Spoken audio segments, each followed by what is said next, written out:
अगर आप ये एक फ्रेंचाइज पे एक दुकान खोलते हैं तो वो 10 लोगों को रोजगार देता है। पहली आउटलेट खोलना आई थिंक सबसे मुश्किल होता है, तो उसके लिए कैसे रिसर्च की, कैसे डेवलप किया आपने? $300 बिलियन की पाकिस्तान की रिटेल है, उसमें से अगर हम ई कॉमर्स निकालें तो $6 बिलियन की ई कॉमर्स है। रिटेल में तकरीबन कितनी प्रोडक्ट्स होनी चाहिए एटलीस्ट, या एक ही प्रोडक्ट के साथ भी आ सकते हैं? चैट जीपीटी आपको पाकिस्तान का मॉडल बिजनेस नहीं बता सकता कि पाकिस्तान में क्या चैलेंजेस हैं, ऑन रोड क्या चैलेंजेस हैं। तो सुनने में बड़ा अच्छा लगता है, लेकिन दूसरा सवाल ये आता है कि इतने सारे पैसे भी तो चाहिए होंगे। 50% इम्पल्स बाय भी होती है कि भाई वो कस्टमर किसी और का था, मगर जब उसने आपकी दुकान देखी, आपका कियोस्क देखा, तो वो उसमें एंटर हुआ और उसने जो है वो बाय कर लिया। माइट भी पॉसिबल कि आपने उसको एंगेज किया कि आपके आउटलेट की वजह से बिजनेसेस की ग्रोथ आई है, या एज एन इन्फ्लुएंसर्स के साथ कोऑर्डिनेशन के साथ? हम कहते हैं भी जो कस्टमर की नीड है ना, हमने वो फुलफिल करनी है। तो उस तरीके से अब हमारा बिजनेस मॉडल बड़ा इवॉल्व हो गया है कि हम जो है वो उस तरीके से चीजों को लेके चल रहे हैं। अस्सलाम वालेकुम दोस्तों, उम्मीद है आप सब लोग खैरियत से होंगे। Welcome back to my YouTube channel gain with Tahseen. मैं आपका होस्ट तहसीन इस्लाम। आज के जो हमारे गेस्ट है वो हमजा हैं। हमजा डायरेक्टर हैं सेंड स्टोरी के। यही एक ऐसी बात है जो आज मुझे पता चली है कि आप अगर ऑनलाइन बिजनेस में काम कर रहे हैं और आपको रिटेल बिजनेस में आना है तो आपको क्या क्या रिसोर्सेज चाहिए होंगे। इन्होंने तकरीबन 30 आउटलेट्स खोली हैं, ठीक है। एक भी आउटलेट नहीं थी, पूरा का पूरा बिजनेस ऑनलाइन था। उस बिजनेस को ये लेकर आए आउटलेट के ऊपर। सिर्फ एक नहीं खोली, एक साल के अंदर उन्होंने यानी कि 12 महीने के अंदर 30 आउटलेट्स खोली। कैसे खोली, फंड कैसे आया, किससे कांटेक्ट किया, कहाँ से रिसोर्सेज ली, कहाँ से इन्फॉर्मेशन ली, कहाँ से एजुकेशन ली। आपको पता है कोई भी ऐसी हमारे पास आज तक पॉडकास्ट के अंदर कोई लोग बात नहीं करता कि ऑनलाइन बिजनेस को आप कैसे ऑफलाइन लेके आएंगे। मैं ऑफलाइन का अल्फाज इसलिए कर रहा हूँ, रिटेल बिजनेस में आपको एक और बात बताने जा रहा हूँ कि 300 मिलियन की मार्केटिंग है रिटेल की तकरीबन ऑलमोस्ट, जिसका 5 से 6% ऑनलाइन है, जिसमें हम सब लड़ते रहते हैं। ये हम जा रहा हूँ इनसे पूछने कि कैसे इतने बड़ी मार्केट के अंदर, जिसके अंदर एक आउटलेट खोलने के लिए आपको CR में बिजनेस यानी कि CR के अंदर पैसे चाहिए। तकरीबन आपको इतने 1 करोड़ के आसपास पैसे चाहिए होते हैं। तकरीबन कोई 7 मिलियन कह रहा होता है, कोई 1 करोड़ कह रहा होता है। तो पैसे कैसे आएंगे, इन्वेस्टर कैसे मिलेंगे, ये सारी बातें मैं इनसे आज पूछने जा रहा हूँ। चले आइए मिलते हैं। अस्सलाम वालेकुम हमजा, कैसे हैं आप? वालेकुम सलाम, आप कैसे हैं? अल्हम्दुलिल्लाह, बहुत शुक्रिया आपका।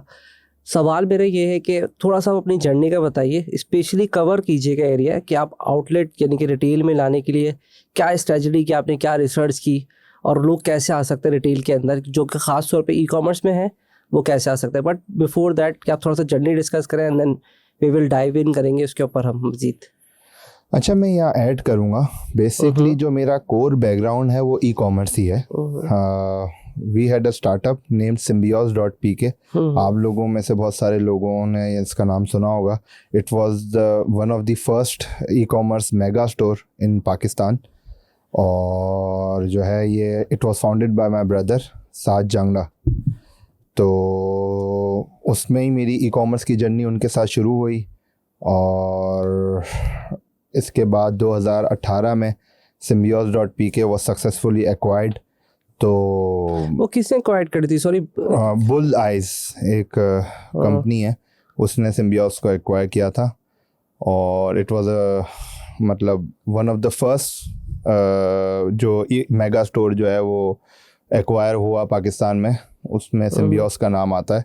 तो उसके बाद मेरी जर्नी स्टार्ट ये हुई कि आपको पता है एक्वायर होता है तो पैसे आते हैं।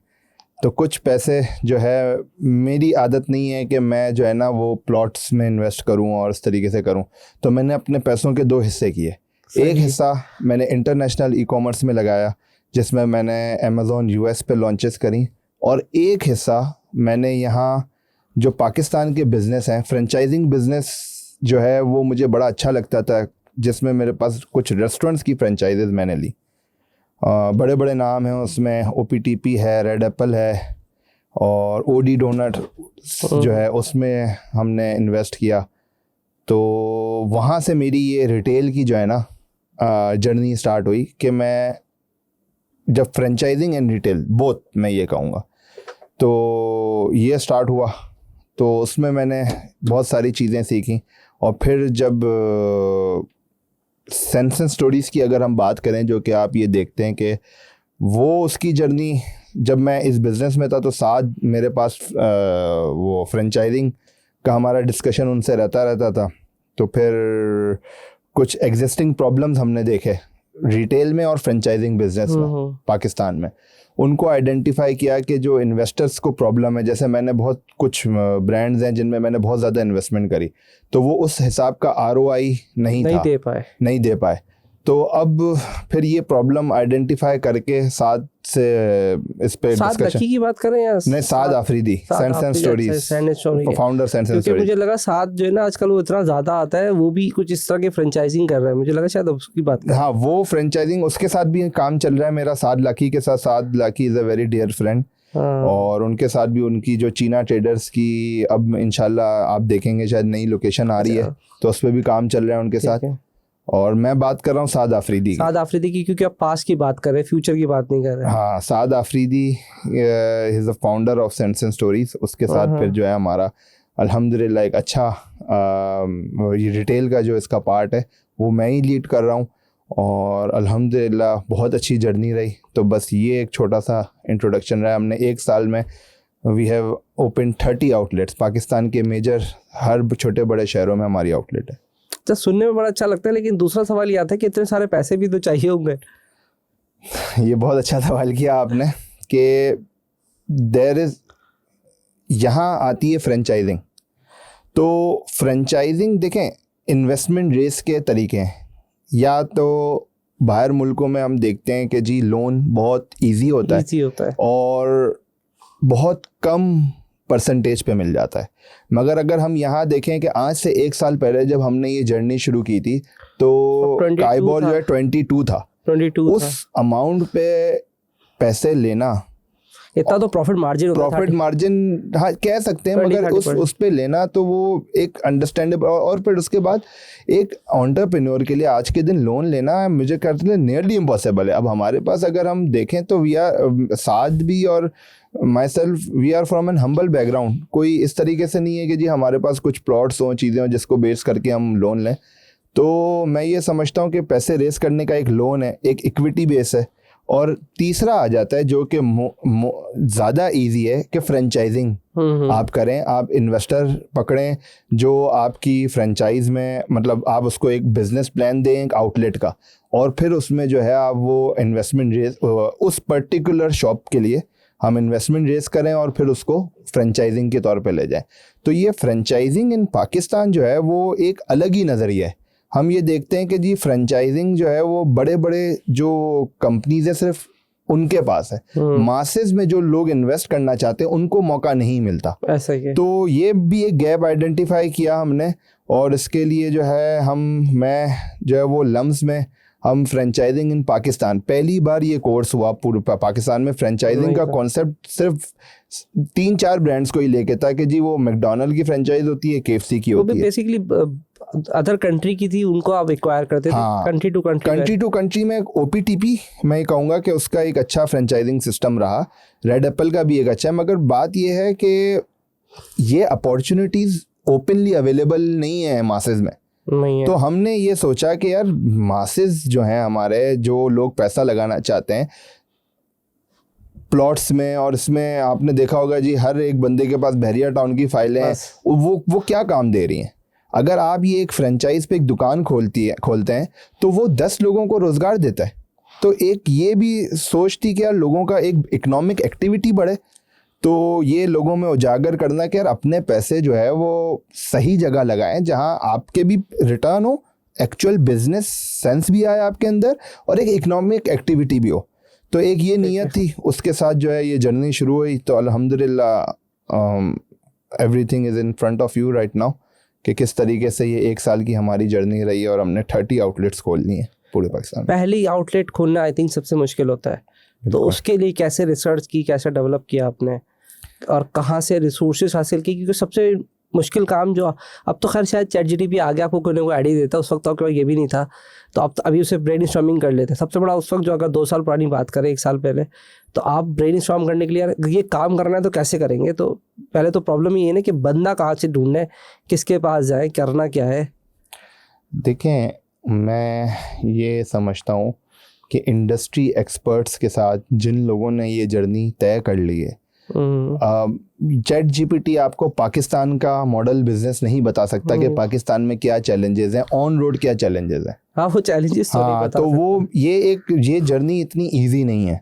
अगर मैं आपको बताऊं कि हमने अपनी पहली दुकान कैसे खोली, तो पहली दुकान हमारी जो है वो खुली एट्रियम मॉल में। हाँ, ठीक है। हमने खोली। बेसिकली देखिए, सेंस एंड स्टोरीज की 2 आउटलेट्स थी। हम्म। उसके बाद जो है हमने उसको एक्सपेंड किया, तो जो पहली फ्रेंचाइजिंग पे दुकान खोली वो हमने खोली एट्रियम मॉल में। क्यों? एट्रियम मॉल जो है वो हमारे जो चचा हैं वो ओन करते हैं। सही तो है, पहली जो है वो रेफरेंस लग गया। रेफरेंस वही लगा के वहाँ हम हाथ पांव जोड़े कि भाई ये हमारा पहली आउटलेट है। अगर अपने सपोर्ट नहीं, क्योंकि पहला सपोर्ट आपको देखें, मैं ये समझता हूँ कि वो कहते हैं ना जी, मैं सेल्फ मेड आदमी हूँ। कोई भी सेल्फ मेड नहीं होता, कहीं ना कहीं उसको सपोर्ट मिला होता है अपनी फैमिली मेम्बर्स से, किसी से। और पहला भरोसा मेरा ख्याल है आपके ऊपर आपके फैमिली मेम्बर्स ही करते हैं।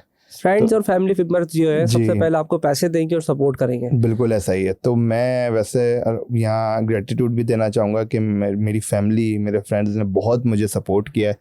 मैं यहाँ अपने भाई साद जंगडा का नाम भी लूँगा कि तो उन्होंने मेरी जर्नी में मुझे बड़ा सपोर्ट हमेशा एज अ गाइड किया है, मेरे मेंटोर भी रहे, और वालिदैन की दुआओं से आज हम जो है वो पहुँचे आगे। तो यहाँ मैं बताऊँगा कि वो पहली आउटलेट हमने एट्रियम मॉल में खोली, तो चचा ने सपोर्ट किया, उसमें हमें अच्छी लोकेशन मिली, तो वो उस तरीके से हमारी ये पहली आउटलेट एट्रियम मॉल में ओपन हुई। तकरीबन कितने पैसे का खर्चा है ये नहीं बताया आपने अभी तक मुझे।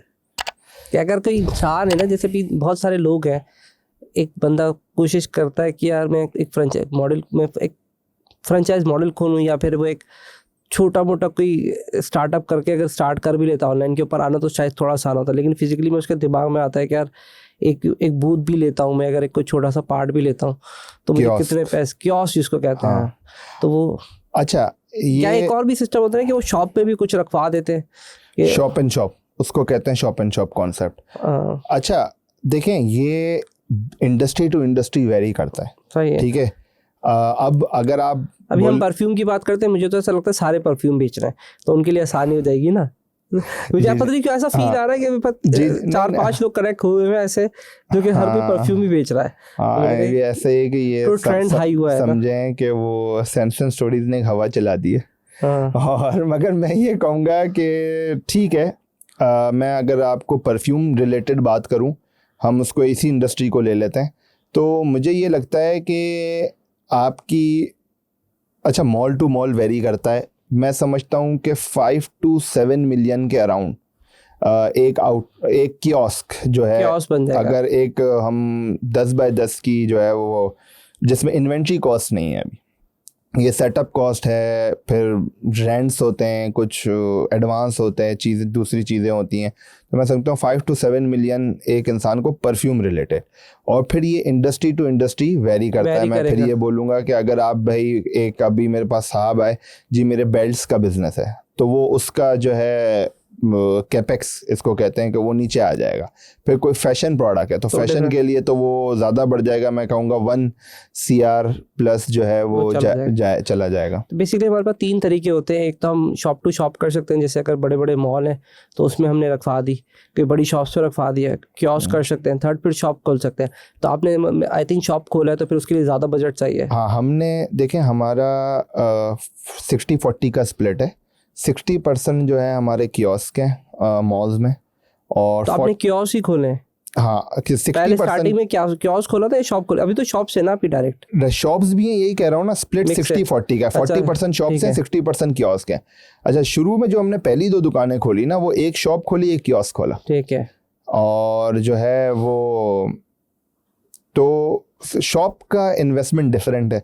शॉप की आप इन्वेस्टमेंट ले ले 1 से 1.5 CR कर लेते हैं। हाँ, वो इस तरीके से रहता है कि वो उसकी, असल में हमने कोशिश ये की कि एक अच्छा एम्बियंस देने की कोशिश करें। हमने ये नहीं करा कि यार एक अगर आउटलेट खोल रही है तो सिर्फ जी 4 वो डिस्प्ले लगा के आप जो इन्वेंट्री आपने बेचना शुरू कर दी। Basically perfume is a luxury product.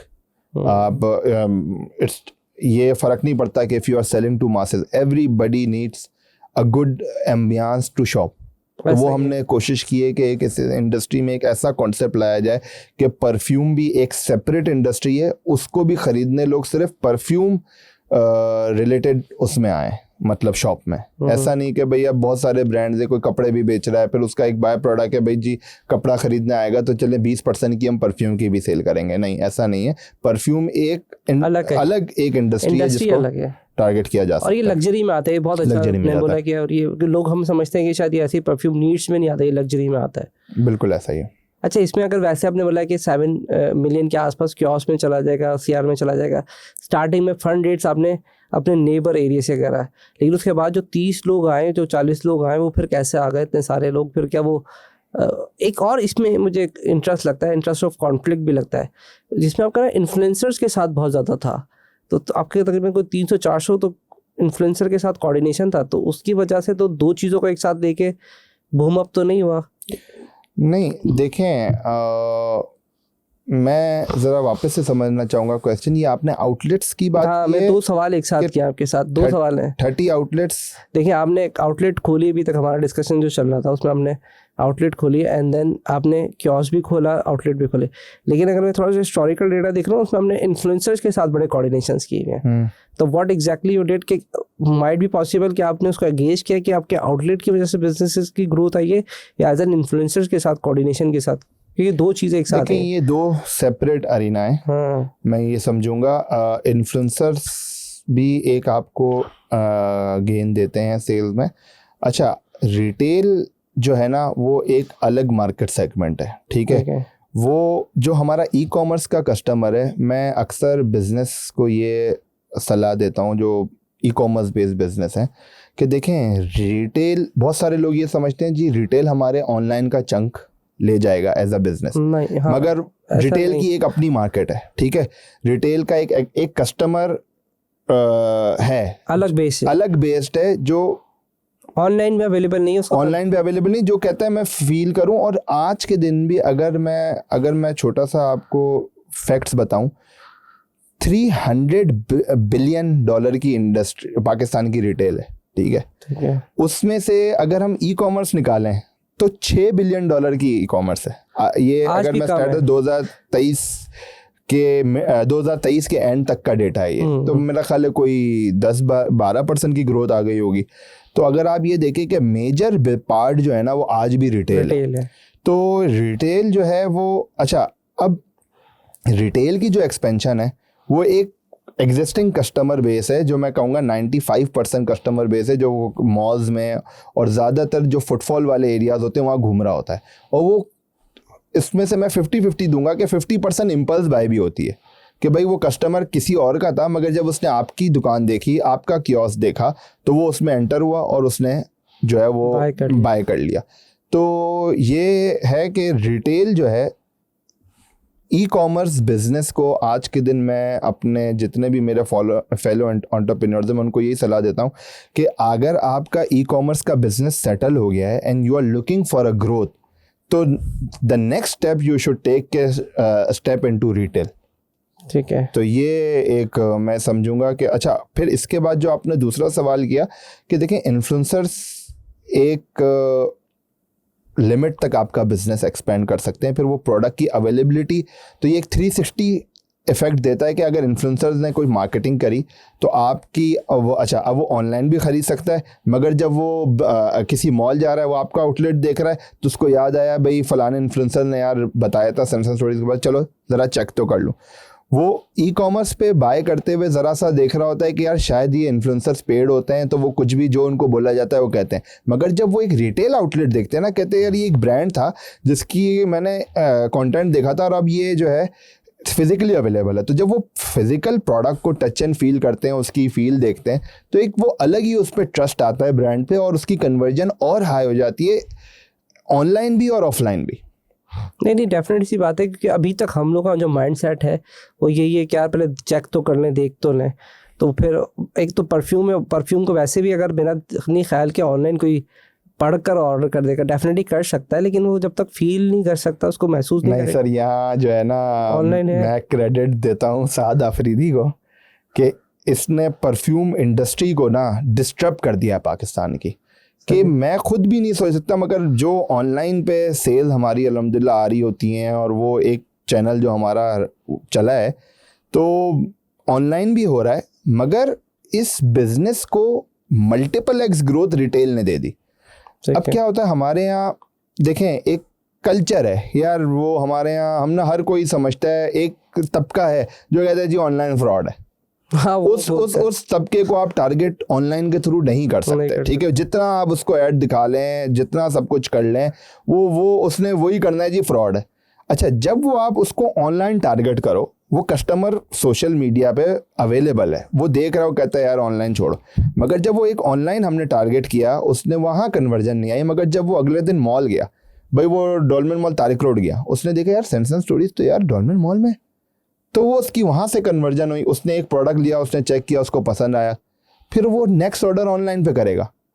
तो ये एक कस्टमर जर्नी है जो रिटेल और ई कॉमर्स को मिला रही है, मैं ये समझता हूँ। तो ये रिटेल जो है बहुत इंपॉर्टेंट पार्ट हो गया है अब सस्टेन करने के लिए। देखें ग्रोथ तो हो जाती है ई कॉमर्स की, अगर आपकी एक मार्केट ना लिमिटेड है, उसमें मैं आप देख लें कि कोई हज़ारों प्लेयर रोज़, क्योंकि barrier to entry in e commerce जो है ना वो बहुत लो है।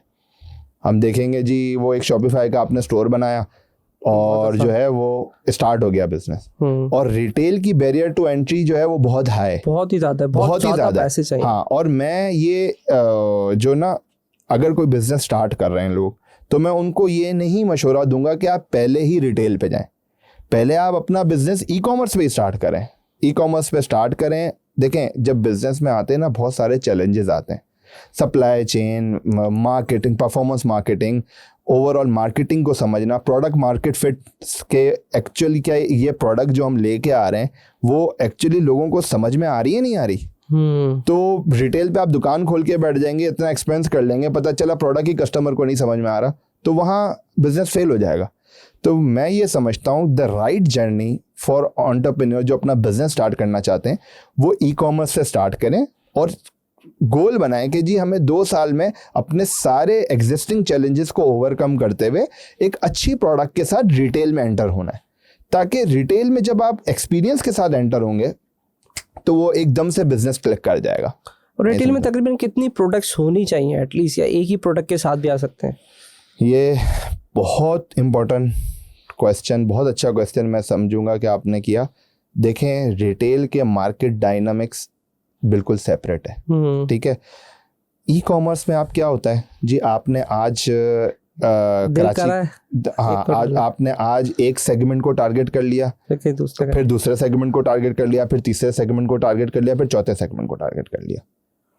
मगर रिटेल का कस्टमर, अब जैसे मैं ये कहूँगा, अभी मैं आपके पास आया था जी, ये लकी वन आया मेरे रास्ते में, तो लकी वन मॉल का कस्टमर जो है वो गुलशन, जौहर और इस तरीके के, नाजमाबाद, इस तरीके के इलाकों का टारगेट मार्केट है वो। अच्छा, अब क्या है कि हर हफ्ते ना वो कस्टमर मॉल आ रहा है।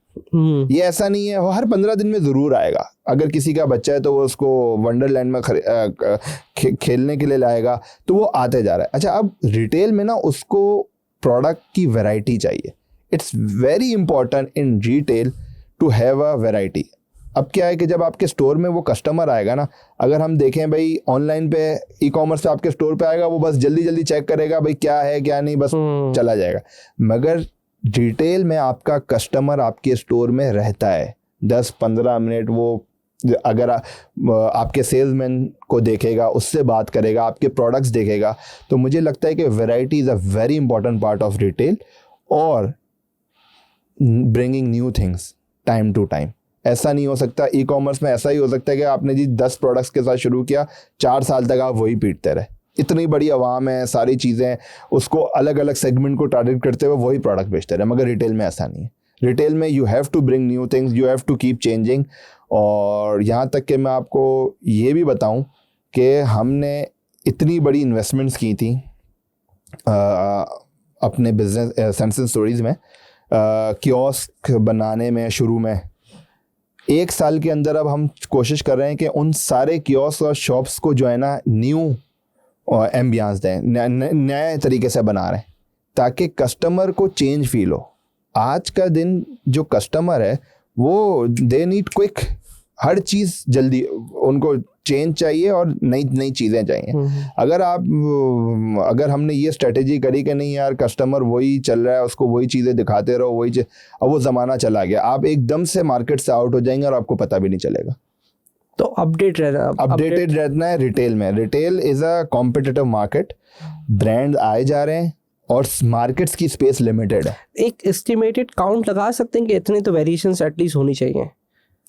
देखें ये इंडस्ट्री टू वो मैं कहूँगा कि की बात कर लेते हैं, परफ्यूम की बात कर लेते हैं। देखें मैं ये समझूंगा कि इसको हम परफ्यूम तक रिलेट ना रखें, क्योंकि हमारी जो है ना बहुत बड़ी एक मार्केट है जो और भी प्रोडक्ट्स के साथ मैं समझता हूँ। अभी मैं ये कहूँगा कि जी हमने एक ब्रांड के साथ कोलैबोरेट करा है, लेडीज़ हैंडबैग्स का ब्रांड है, तो उसकी भी बात कर लेते हैं हम कि यार वो जो है कियोस्क पे आ रहा है, तो वहाँ भी हमने जब ये देखा ना उसकी भी जो है वो रिटेल में उसको बड़ी कामयाबी मिल रही है। इंशाल्लाह एट्रियम मॉल में भी उसका आउटलेट खुल रहा है, तो तकरीबन उसके पास ना 70 to 100 SKUs हैं। मैं ये कहूँगा कि बैग्स के डिज़ाइन और फिर उसमें कलर वेरिएशन, फिर परफ्यूम में की भी बोला कि 50 to 80 वेरिएशन होनी चाहिए, फिर उसके बाद प्रोडक्ट टू प्रोडक्ट। और हमने भी अब जो है ना कैलेंडर बनाया हुआ है, हर 2-3 महीने बाद नया परफ्यूम, नया प्रोडक्ट, कुछ परफ्यूम रिलेटेड ही। फिर इसी तरीके से फैशन, आज के दिन अगर हम एक मिसाल लें, ज़ारा, सबको पता है इस ब्रांड का नाम। ज़ारा की यूएसपी क्या है? ज़ारा की यूएसपी ये है कि हर वीक वो क्विक फैशन बन गया। आज के दिन अगर हम वो एक चाइनीज़ ब्रांड है, मुझे याद नहीं आ रहा उसका, फैशन ब्रांड है, आजकल बड़ा चल रहा है, क्विक चेंज। एक हफ्ते पहले आप उसके ज़ारा के अगर स्टोर में जाएं तो आपको वो प्रोडक्ट मिलेगा, नेक्स्ट वीक वो जो एक हफ्ते पहले देखे थे वो नहीं मिलेगा, न्यू प्रोडक्ट मिलेगा। तो रिटेल की मैं समझता हूँ कि सबसे बड़ी कामयाबी की जो चीज़ अगर आप, you have to keep changing, evolving as per trends. वो प्रोडक्ट, अच्छा रिटेल में सबसे बड़ी बात ये हो जाती है कि कस्टमर जो है ना आपको डायरेक्ट एक्सेस आ रहा होता है। अब as a director, as a leader, हम कभी कस्टमर से हमारा इंटरेक्शन नहीं हो रहा होता, मगर मैं जो है वो मंथली बेसिस पे मैं कोशिश करता हूँ। यहाँ कराची में भी और पूरे पंजाब, पेशावर, सबका कस्टमर डिफरेंट है। मैं अपनी दुकानों पे तकरीबन 6-6 घंटे गुजारता हूँ डेली, कि जो कस्टमर आ रहा है उसकी वो हमसे क्या एक्सपेक्ट कर रहा है, क्या सोच रहा है, उसके लिए उसको और क्या प्रोडक्ट्स नहीं चाहिए। हम जो है वो रिसर्च कंडक्ट करवाते हैं कस्टमर्स से कि भाई आप लोगों को और क्या चाहिए, कि सेंस एंड स्टोरीज में क्या चेंज हो या फलाने ब्रांड में क्या चेंज हो। तो वो कस्टमर जो बोलता है, हमें अगर वो चीज़ समझ में आती है, हम अपना दिमाग नहीं चलाते, हम कहते हैं भाई जो कस्टमर की नीड है ना हमने वो फुलफिल करनी है। तो उस तरीके से अब हमारा बिजनेस मॉडल बड़ा इवॉल्व हो गया है कि हम जो है वो उस तरीके से चीज़ों को लेके चल रहे होते हैं। उसके फीडबैक लेते हैं, उसके बाद फिर उसकी इम्प्रूवमेंट नीड के आइडेंटिफाई। बिल्कुल ऐसा ही है। प्रोडक्ट एक तो हम देखते हैं भाई, उनसे पूछते हैं प्रोडक्ट में क्या मसले हैं, उनको कभी कोई प्रोडक्ट का मसला बताते हैं, उसको हम कोशिश करते हैं कि उसको सही करें। फिर उसके बाद हम जो अपकमिंग प्रोडक्ट्स क्या वो एक्सपेक्ट करता है, वो कहता है अब जैसे हमारा एक प्रोडक्ट है रीड डिफ्यूज़र, तो एक कस्टमर आई, उन्होंने बताया कि यार वो जी मैं दुबई में गई थी तो ये इसका बड़ा ट्रेंड चल रहा है और मैं चाहती हूँ कि वो रीड डिफ्यूज़र जो है वो आपके पास होना चाहिए और आपकी ये वाली फ़लानी खुशबू में रीड डिफ्यूज़र बहुत अच्छा लगेगा। तो हमने उसको समझा, उसकी नीड को समझा और वो प्रोडक्ट हमने उस रिलेटेड जो है वो खुशबू में निकाला और वो अच्छा चल रहा है अल्हम्दुलिल्लाह। तो मैं ये समझता हूँ कि ये बहुत इम्पोर्टेंट है कि, और रिटेल में कस्टमर से इंटरेक्शन बहुत होता है। एक अच्छा फील टू फील वो जो है ना, आपने अक्सर देखा होगा कि हम अपनी वालदाओं से पूछते हैं भाई आप आटा कहाँ से लेती हैं, तो वो उनका कोई एक होगा चक्की वाला, वो उसी से जाएंगी, अपने सामने जो है वो करेंगी और वो लेके आएंगी। तो वो जो है ना रिटेल की, ये भी एक रिटेल है कि वो उसके, अच्छा वो क्या है, आटा अच्छा मिलता है नहीं, वो जो जिनकी दुकान है उनकी फील जो है, उनसे जो है मुलाकात होती है, वो बंदे अच्छे लगते हैं, तो इस वजह से जो है ना वो, तो ये सारी चीज़ें ना रिटेल में एक ब्रांड लॉयल्टी बहुत ज़्यादा डेवलप हो जाती है। ई कॉमर्स में चले, आज वो ई कॉमर्स का कस्टमर है, वो आज उसको हमारी ऐड दिख रही है, कल किसी और की ऐड दिख रही है, वो वहाँ कन्वर्ट हो जाएगा भाई, बेहतर प्राइसिंग, बेहतर चीज़। तो मगर रिटेल का कस्टमर ना इतना इजीली चेंज नहीं होता, क्योंकि वो एक आदत सी बन जाती है। उसको पता है यार मेरी ये दुकान है, ये मैनेजर है जिससे मेरी अच्छी जान पहचान है, वो मुझे जब सेल आ रही होती है वो मुझे मैसेज करता है, ह्यूमन इंटरेक्शन बढ़ जाती है। तो उसमें लॉयल्टी जो है वो बहुत अच्छी क्रिएट हो जाती है आपके कस्टमर बेस की। और तो रिटेल में फिर आप जैसे बात बता रहे हैं कि उनके नंबर्स को सेव करके ऑफर्स भी चलाते रहते होंगे रिटेल के वालों के लिए कि भाई इस आउटलेट पे यानी कि इस एरिया के अंदर इस जगह के ऊपर वो डेटाबेस भी आपने मेंटेन किया होगा, उसके साथ भी आप उसको। जी बिल्कुल, स्पेसिफिक टारगेट जो है ना वो मिल जाता है। क्योंकि अगर आप रिटेल में क्या हो रहा है, अब जैसे हम आउटलेट टू आउटलेट भी मार्केटिंग कर रहे होते हैं कि भाई हमारी जो, अगर जी हैदराबाद पे हमारा एरिया है, वहाँ के जो हमारे पास कस्टमर आ रहा है तो उसके फ़ोन नंबर्स और सारी चीज़ें रिसीव वो नोट हो रही हैं। और जब जो है वो कोई ऑफ़र आती है तो वो उस स्पेसिफिक कस्टमर्स को मैसेज कर देते हैं, सर जो इनके एग्जिस्टिंग कस्टमर हैं। तो वो जी, या हमारे पास एक सिस्टम भी है जिसके थ्रू हम नोटिफिकेशन व्हाट्सएप पे भी दे सकते हैं कि भाई सर हैदराबाद पे आज जो है ना सेल लगी हुई है, 4 से 5 बजे के दरमियान फ्लैश सेल है, 20% ऑफ है। तो एकदम से जो है वो एक कस्टमर आना शुरू हो जाता है। अच्छा, मैं एक बड़ा इंटरेस्टिंग वाक़या मेरे ये इस उससे आया कि अभी जो है मैं पंजाब के सफ़र पे था, अपने हमारी आउटलेट्स के विज़िट कर रहा था लास्ट वीक। तो मैं, गुजरात एक शहर है पाकिस्तान का, तो मैं वहाँ गया। तो मेरी, अब नाम शहर का सुन के बंदा, आज हमारे लिए तो कराची, लाहौर, इस्लामाबाद ही हम कहते हैं जी शहर है। और जब मैं गुजरात गया, वहाँ की मार्केट में मैं अपनी आउटलेट में ही बैठा हुआ था, तो वहाँ की जो मैनेजर है वो फीमेल है, हमारी ब्रांच मैनेजर जो है। तो मैं देखा कि वो एक खातून आई, एजेड खातून आई दुकान में, और वो ब्रांच मैनेजर से जी अपनी कहानियाँ बता रही हैं कि यार मैंने जो है वो परसों शादी में जाना है, और जी वो मेरे भतीजे की शादी है, पता नहीं क्या क्या, और मैं फ़लाने दिन से। तो पहले उनकी कहानी सुनी बीएम ने, फिर उसको बोला तुम शादी में जा रही हो आंटी, तो ज़रा ये 2-4 परफ्यूम तो लेके जाओ ताकि जो वो वहाँ। तो वहाँ मैंने देखा यार ये रिटेल में कैसे कन्वर्जन हो रही है कि वो अपनी कहानी सुना रही है, और उसने उस कहानी में जो है वो मेरी जो ब्रांच मैनेजर है उसका नाम मारुख है, बड़ी अच्छी ब्रांच मैनेजर है, तो उसने वहाँ कन्वर्जन डाल दी रिटेल में कि यार वो कहानी के दरमियान उसने बोला यार तुम शादी पे जा रही हो, 4 परफ्यूम लेके चले जाओ। तो मैं ये समझता हूँ कि आउटलेट टू आउटलेट बहुत वेरी कर रहा होता है, और एक बहुत अलग डिफरेंट किस्म की जर्नी है रिटेल, ई कॉमर्स से बिल्कुल हटके। और मैं वैसे ये थोड़ी सी कंट्रोवर्शियल बात हो जाएगी कि मैं तो यहाँ एक बात यहाँ ऐड करना चाहूँगा कि मैं यह समझता हूँ कि ये जो बड़े बड़े ब्रांड्स हैं, मैं नाम नहीं लूँगा, हम 10-10, 15-15 हज़ार स्क्वायर फीट पे इनके आउटलेट्स देखते हैं ये बड़े बड़े मॉल्स में। मुझे तो लगता है कि जो हमारे गुरु हैं, जो ई कॉमर्स पे हमारी आवाम को लगाया हुआ है, मुझे तो लगता है वो ब्रांड्स इनको पैसे देते हैं कि ये जो आवाम है ना, इनको ई कॉमर्स में ही लगा के रखो, हमारी इंडस्ट्री में नहीं आने दो। क्योंकि जो the real gold lies in retail, आप भाई ये हिसाब लगा लेना, 96% ऑफ द मार्केट आपकी 95% रिटेल है, और ये जो हमारे यंग बच्चों को लगाया हुआ है, सिर्फ 5% की लड़ाई के लिए इतने लोगों को लगाया हुआ है, और सब लगे हुए। और 95% जो मार्केट शेयर है, जो मैं ऑर्गेनाइज रिटेल की बात कर रहा हूँ, ऑर्गेनाइज, अनऑर्गेनाइज तो आप छोड़ ही दो। ऑर्गेनाइज रिटेल में आपके बहुत सारे ब्रांड आ जाते हैं, नाम वेल नोन नाम है, कुछ कपड़े के ब्रांड्स हैं, कुछ स्ट्रीट फैशन के ब्रांड्स हैं। तो अगर हम ये देखें तो 95% पे वो कब्जा करके बैठे हुए, और हमारे यंग बच्चों को ई कॉमर्स, ठीक है, e commerce can be a starting point, मगर the ultimate goal should be retail. कि भाई मैं जो बिजनेस एक्सपेंशन, जो मैं ये समझता हूँ ई कॉमर्स में जो आप पैसे कमा रहे हैं, it's just the tip of the iceberg. नीचे जो आइसबर्ग बचा हुआ है, पानी के अंदर जो सीन नजर आ रहा है, वो तो कोई देख ही नहीं रहा, जो कि है रिटेल। और हम सब जो है वो मुहावरा कहा जाता है, ट्रक की बत्ती के पीछे जो है वो लगाया हुआ है हमारी आवाम को। और मैंने ये चैलेंज अपने आप से लिया है, क्योंकि मैं इंशाल्लाह 1000 ई कॉमर्स बिजनेस को जो है ना वो रिटेल की तरफ लेके आऊँगा। और जो है देखें, अल्हम्दुलिल्लाह अल्लाह का दिया हमारे पास सब कुछ है, अल्हम्दुलिल्लाह। Giving back to the society is very important. और आज आप अपने मुल्क के लिए, कोई बाहर से नहीं आएगा, कोई अमेरिका, कोई IMF हमारे मसले हल नहीं कर सकता। हम अपने मसले खुद हल कर सकते हैं। और मैंने ये अपने आप से चैलेंज किया, अपने आप से वादा किया है कि मैं 1000 बिजनेस को हेल्प करूँगा ई-कॉमर्स से रिटेल लाने में।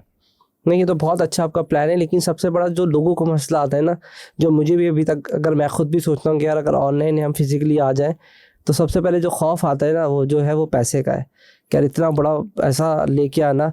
तो अगर हम फंड की बात करते हैं तो वो क्या, अगर हम किसी इन्वेस्टर को ऑन बोर्ड करते हैं तो वो ऑनलाइन स्टेटिस्टिक्स यानी कि जो भी डेटा है उसकी बेसिस पे ऑन बोर्ड हो जाते हैं, या कम से कम हमें स्टार्टिंग में एक कियोस्क या एक आउटलेट तो खोलनी पड़ेगी, कुछ ना कुछ तो करना पड़ेगा, देन आपके पास फिर मल्टीपल जो है इन्वेस्टर आ जाएंगे। बहुत ज़बरदस्त, वेरी गुड क्वेश्चन। इसमें मैं आपको एक बात ऐड करूँगा कि देखें, रिटेल में जाने के लिए ना मैं सबको बोलता हूँ कि ई-कॉमर्स बिजनेस आपका स्ट्रॉन्ग होना चाहिए। ऐसा नहीं होना चाहिए कि यार आप खुद स्ट्रगल कर रहे हो जी, रिटेल एक जादू की छड़ी है या फ्रेंचाइजिंग एक जादू की छड़ी है, वो चलेगी और आपके मसले प्रॉफिटेबिलिटी के हल हो जाएंगे।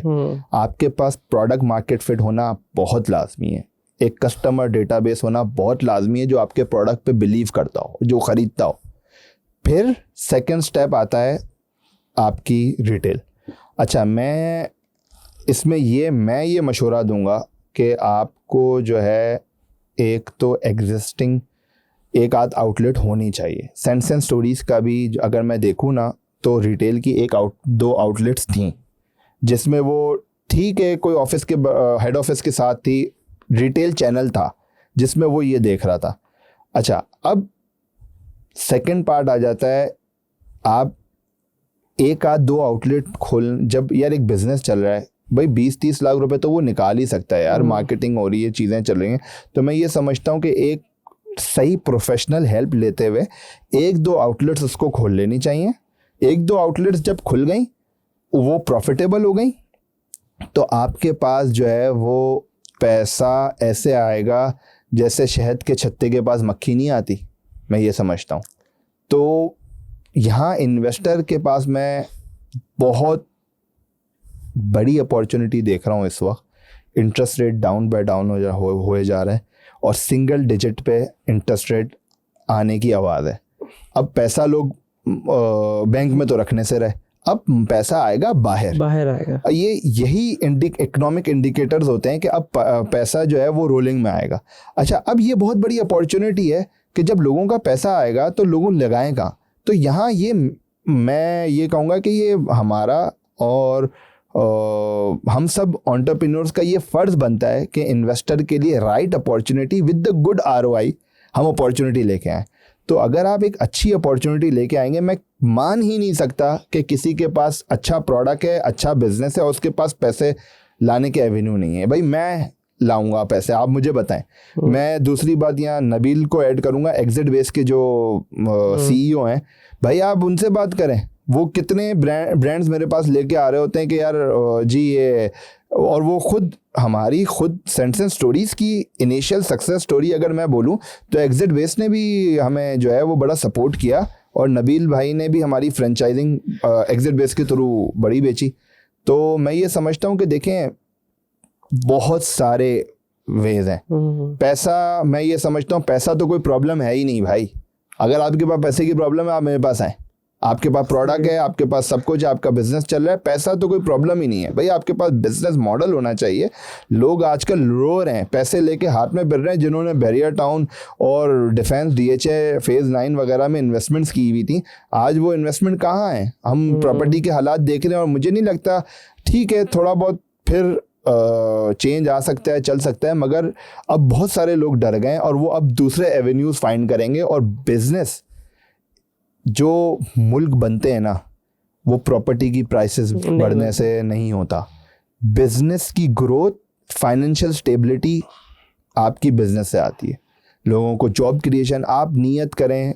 मैं तो हर फेलो एंटरप्रेन्योर से यही बोलता हूँ कि यार आपने नियत करनी है कि यार मैंने ज़्यादा से ज़्यादा जॉब क्रिएट करने, ज़्यादा से ज़्यादा बिजनेस एवेन्यूज़ क्रिएट करने ताकि लोगों को रोज़गार मिले। जब इस तरीके की नीयत होगी तो पैसा खुद ब खुद आएगा। और मैं वापस से इस बात को मेंशन करूंगा सर, पैसा मसला ही नहीं है। आजकल हज़ारों एवेन्यूज़ हो चुके हैं भाई। आपको अगर आपकी 2 आउटलेट्स चल गई ना, मैं आपकी 50 आउटलेट्स विदाउट योर इन्वेस्टमेंट, वो एक सिस्टम आपका फ्रेंचाइजिंग सिस्टम बनेगा, फ्रेंचाइजें देते रहें। बहुत सारे एग्जिस्टिंग प्लेयर्स हैं जिनके पास 4-4, 5-5 दूसरे ब्रांड्स की फ्रेंचाइजेज हैं, हमारे पास उनका कॉन्टैक्ट है। अब हम एक फ़ोन करेंगे, भाई सर ये नया ब्रांड आया है, इसकी फ्रेंचाइज लेनी है, अच्छा मॉडल है, अच्छा ROI है। आपकी प्रोडक्ट में जान होनी चाहिए। इन्वेस्टर लाइन लगा के ना लेना तो मेरा नाम बदल दीजिएगा। बिल्कुल ऐसे ही मेरी नबील भाई के साथ भी एक पॉडकास्ट हुई है। उनकी जो मैंने पॉडकास्ट का नाम रखा था डिजिटल शार्क रखा था मैंने, कुछ इस तरह से मैंने उसका चेंज किया था। एग्जिट बेस के नाम से मैंने नहीं रखा था। मैंने कहा ये एग्जिट बेस मेरे समझ नहीं आता। एग्जिट बेस का मतलब होता है कि आप एग्जिट कर जाएं इधर से, तो मुझे नाम में कॉन्फ्लिक्ट था। तो जब मैंने पॉडकास्ट उनकी डाली ना, तो मैंने उनसे बोला कि भाई मैं इस नाम से नहीं डालूंगा, मैं डिजिटल शार्क, बिकॉज वो आपको इन्वेस्टमेंट प्रोवाइड कर रहे हैं। उस वक्त तक शार्क टैंक की शुरू नहीं होता। जब मैंने उनके साथ पॉडकास्ट की थी उस वक्त तक शार्क टैंक शुरू नहीं, और वो भी मेरे पास बहुत हिट चलती है क्योंकि उसका मैंने टाइटल इस तरह। और उन्होंने बहुत सारी ट्रिक्स जो आपने बात की कि वो बहुत तरीके से उन्होंने बताया था कि यार किस किस तरीके से कौन कौन से एरिया में आप कितनी इन्वेस्टमेंट भी उठा सकते हो, बड़ी उन्होंने डिटेल में डिस्कस किया था। तो वो पॉडकास्ट अगर जैसे आपने नाम लिया, अगर वो जाके देखना चाहे तो वो देख सकता है।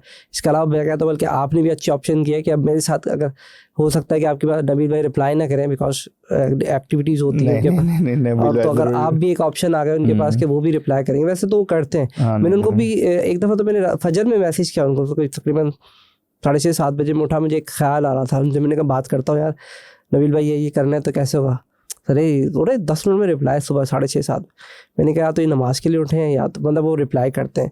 और मैंने देखा है कि रिप्लाईज आते हैं। और डेफिनेटली जब आपकी भी प्रोफाइल लगी हुई होगी तो आप भी आपके साथ कनेक्ट होकर कुछ ही नहीं, अगर डिस्कशन करना हो तो कनेक्ट करके डिस्कशन भी कर सकता है। अच्छा, इसमें एक चीज़ तो है कि जो नबील भाई के साथ पॉडकास्ट का और ये सारा सीन, इसमें पॉइंट ये था कि रिटेल जो बिजनेसेस जो अभी आ रहे हैं पाकिस्तान में, स्पेशली मैं भी पाकिस्तान की बात करूँगा, कराची पाकिस्तान में ज़्यादा फोकस करता हूँ क्योंकि मैं कराची में रहता हूँ, क्योंकि इस्लामाबाद वगैरह का भी थोड़ा सा क्योंकि आइडिया नहीं है, बट आपके पास आइडिया है तो आप उसको भी एरिया को कवर कर सकते हैं। तो पूरे ओवरऑल में जो ब्रांड्स अभी आ रहे हैं पाकिस्तान में, अगर हम देखें तो जो आपने कहा है कि जो 15-15 हज़ार स्क्वायर फीट की जगह लेके बैठे हुए हैं, क्लोथिंग ब्रांड है बेसिकली। तो वही है जो कि, और मुझे भी शायद वो बात आपकी ठीक लगती है कि वो उन्होंने कहा है कि भाई तुम ट्रक की बत्ती के पीछे लगे रहो, ये वाली इधर मत आना, क्योंकि जितना भी हमारा एरिया है, जितने भी हमारे जो यूथ है वो ऑनलाइन की दुनिया में फंस गए। इवन अगर आज से पहले मेरी पॉडकास्ट का अगर आप मौके पे देखेंगे ना सारी, मैं भी बोलता है यार ऑनलाइन आ जाओ, पर मुझे अभी ये लगता है कि शायद नहीं यार थोड़ा रिटेल तो मतलब शायद किसी ने क्योंकि डेटा शेयर नहीं किया। तो अगर हमारे पास कितने ब्रांड है, तो मैं 95% आपने बताया कि रिटेल है, तो पहले डेटा ही नहीं था हमारे पास। तो अगर हम बात करें तो कैसे कितने ब्रांड्स हैं हमारे पास, और वो अगर रेवेन्यू भी आपके पास हो तो क्या ही बात है, मज़ा आ जाएगा। देखें एग्जैक्ट रेवेन्यू तो देना थोड़ा सा मुश्किल हो जाएगा, मगर आप एक और मैं आपको सरप्राइजिंग फैक्ट दूं। आप ये देखें कि एक फैशन ब्रांड है, उसका एक स्ट्रीट वेयर का ब्रांड है, उसका दूसरा कुछ फीमेल ओरिएंटेड ब्रांड होगा। एक ही कंपनी जिसने एक ब्रांड से शुरू किया था, आज उसके 4-4 ब्रांड है रिटेल में। वो स्ट्रीट वेयर फैशन भी बेच रहा होगा, वो लेडीज़ का लॉन भी बेच रहा होगा, वो जो है मेल्स के लिए एक फॉर्मल अटायर भी बेच रहा होगा। सब दूसरी बात, अब वो परफ्यूम भी बेच रहा होगा, वो ही सेम ब्रांड। इसमें एक चीज़ और भी ऐड कर सकते हैं आप, एक चीज़ और ऐड कर सकते हैं। मैंने जो एक चीज़ और नोट की कि वो थोड़े थोड़े गैप के बाद क्यों खोलता है शॉप्स। ये बात आपने नोट की कि फर्स्ट फ्लोर पे भी बैठ गया, वो सेकंड फ्लोर पे भी बैठ गया, गली में एक गली निकल रही है। मैंने देखा है अक्सर ब्रांड्स को ये वाले। मैंने कहा यार ये इसके पीछे भी कोई ना कोई साइंस तो होगी, क्योंकि हम तो ऑनलाइन की दुनिया के भाषा, हमें तो नहीं आइडिया। तो आपने डेफिनेटली इस पर रिसर्च की होगी जो आप बात बता रहे हैं। तो वो गैप्स के साथ भी खोलते हैं। जैसे आपने कहा कि सारे ब्रांड्स में तो घुस रहा है, तो मैंने इसीलिए ऐड किया है कि वो ठीक है, वो मेंस वेयर पे भी जाता है सब में। और मैंने देखा कि वो छोटी छोटी शॉप्स बहुत खोलता है। अगर मैंने बड़े बड़े ब्रांड्स की बात करूँ, नीचे उसने कियोस्क लगाया हुआ होगा। नहीं मैं ये समझ गया आपका क्वेश्चन। अच्छा, मैं जरा पहले वाली बात अपनी कंप्लीट करूँ। ठीक है कि वो आप ये एक सिंगल हैंडेडली ना कुछ रिटेल पे 8-9 जी मैं लेता हूँ, मैं 8-9 ब्रांड्स का ना कब्जा है। उनके हर तरीके की जो है एसेसरीज की प्रोडक्ट है। मैं खैर नाम लेना मुनासिब नहीं रहेगा, वो एक ही ब्रांड होगा, उसकी जो है वो एक फीमेल के लिए भी शॉप होगी, उसकी यंग लोगों के लिए भी कपड़ों की स्ट्रीट वेयर फैशन की शॉप होगी, उसकी जो है परफ्यूम अलग होगा, उसके पास बेल्ट अलग होगा, उसके पास टोपी अलग होगी, वो एक ही ब्रांड होगा। तो क्या है कि वो अभी इस वक्त दौड़ ये लगी हुई है कि सारे एवेन्यू, अच्छा उसकी जूते भी होंगे, वो जूते तक भी मोजे तक भी बेच रहा होगा वही ब्रांड। तो वो ये अब इन्होंने क्या करा हुआ है कि एक इसको कर लिया है कि भाई अब हम ही इसके बादशाह रहे हैं, कोई और ना बीच में आ सके। अच्छा, अब रिटेल की स्पेसेस लिमिटेड है।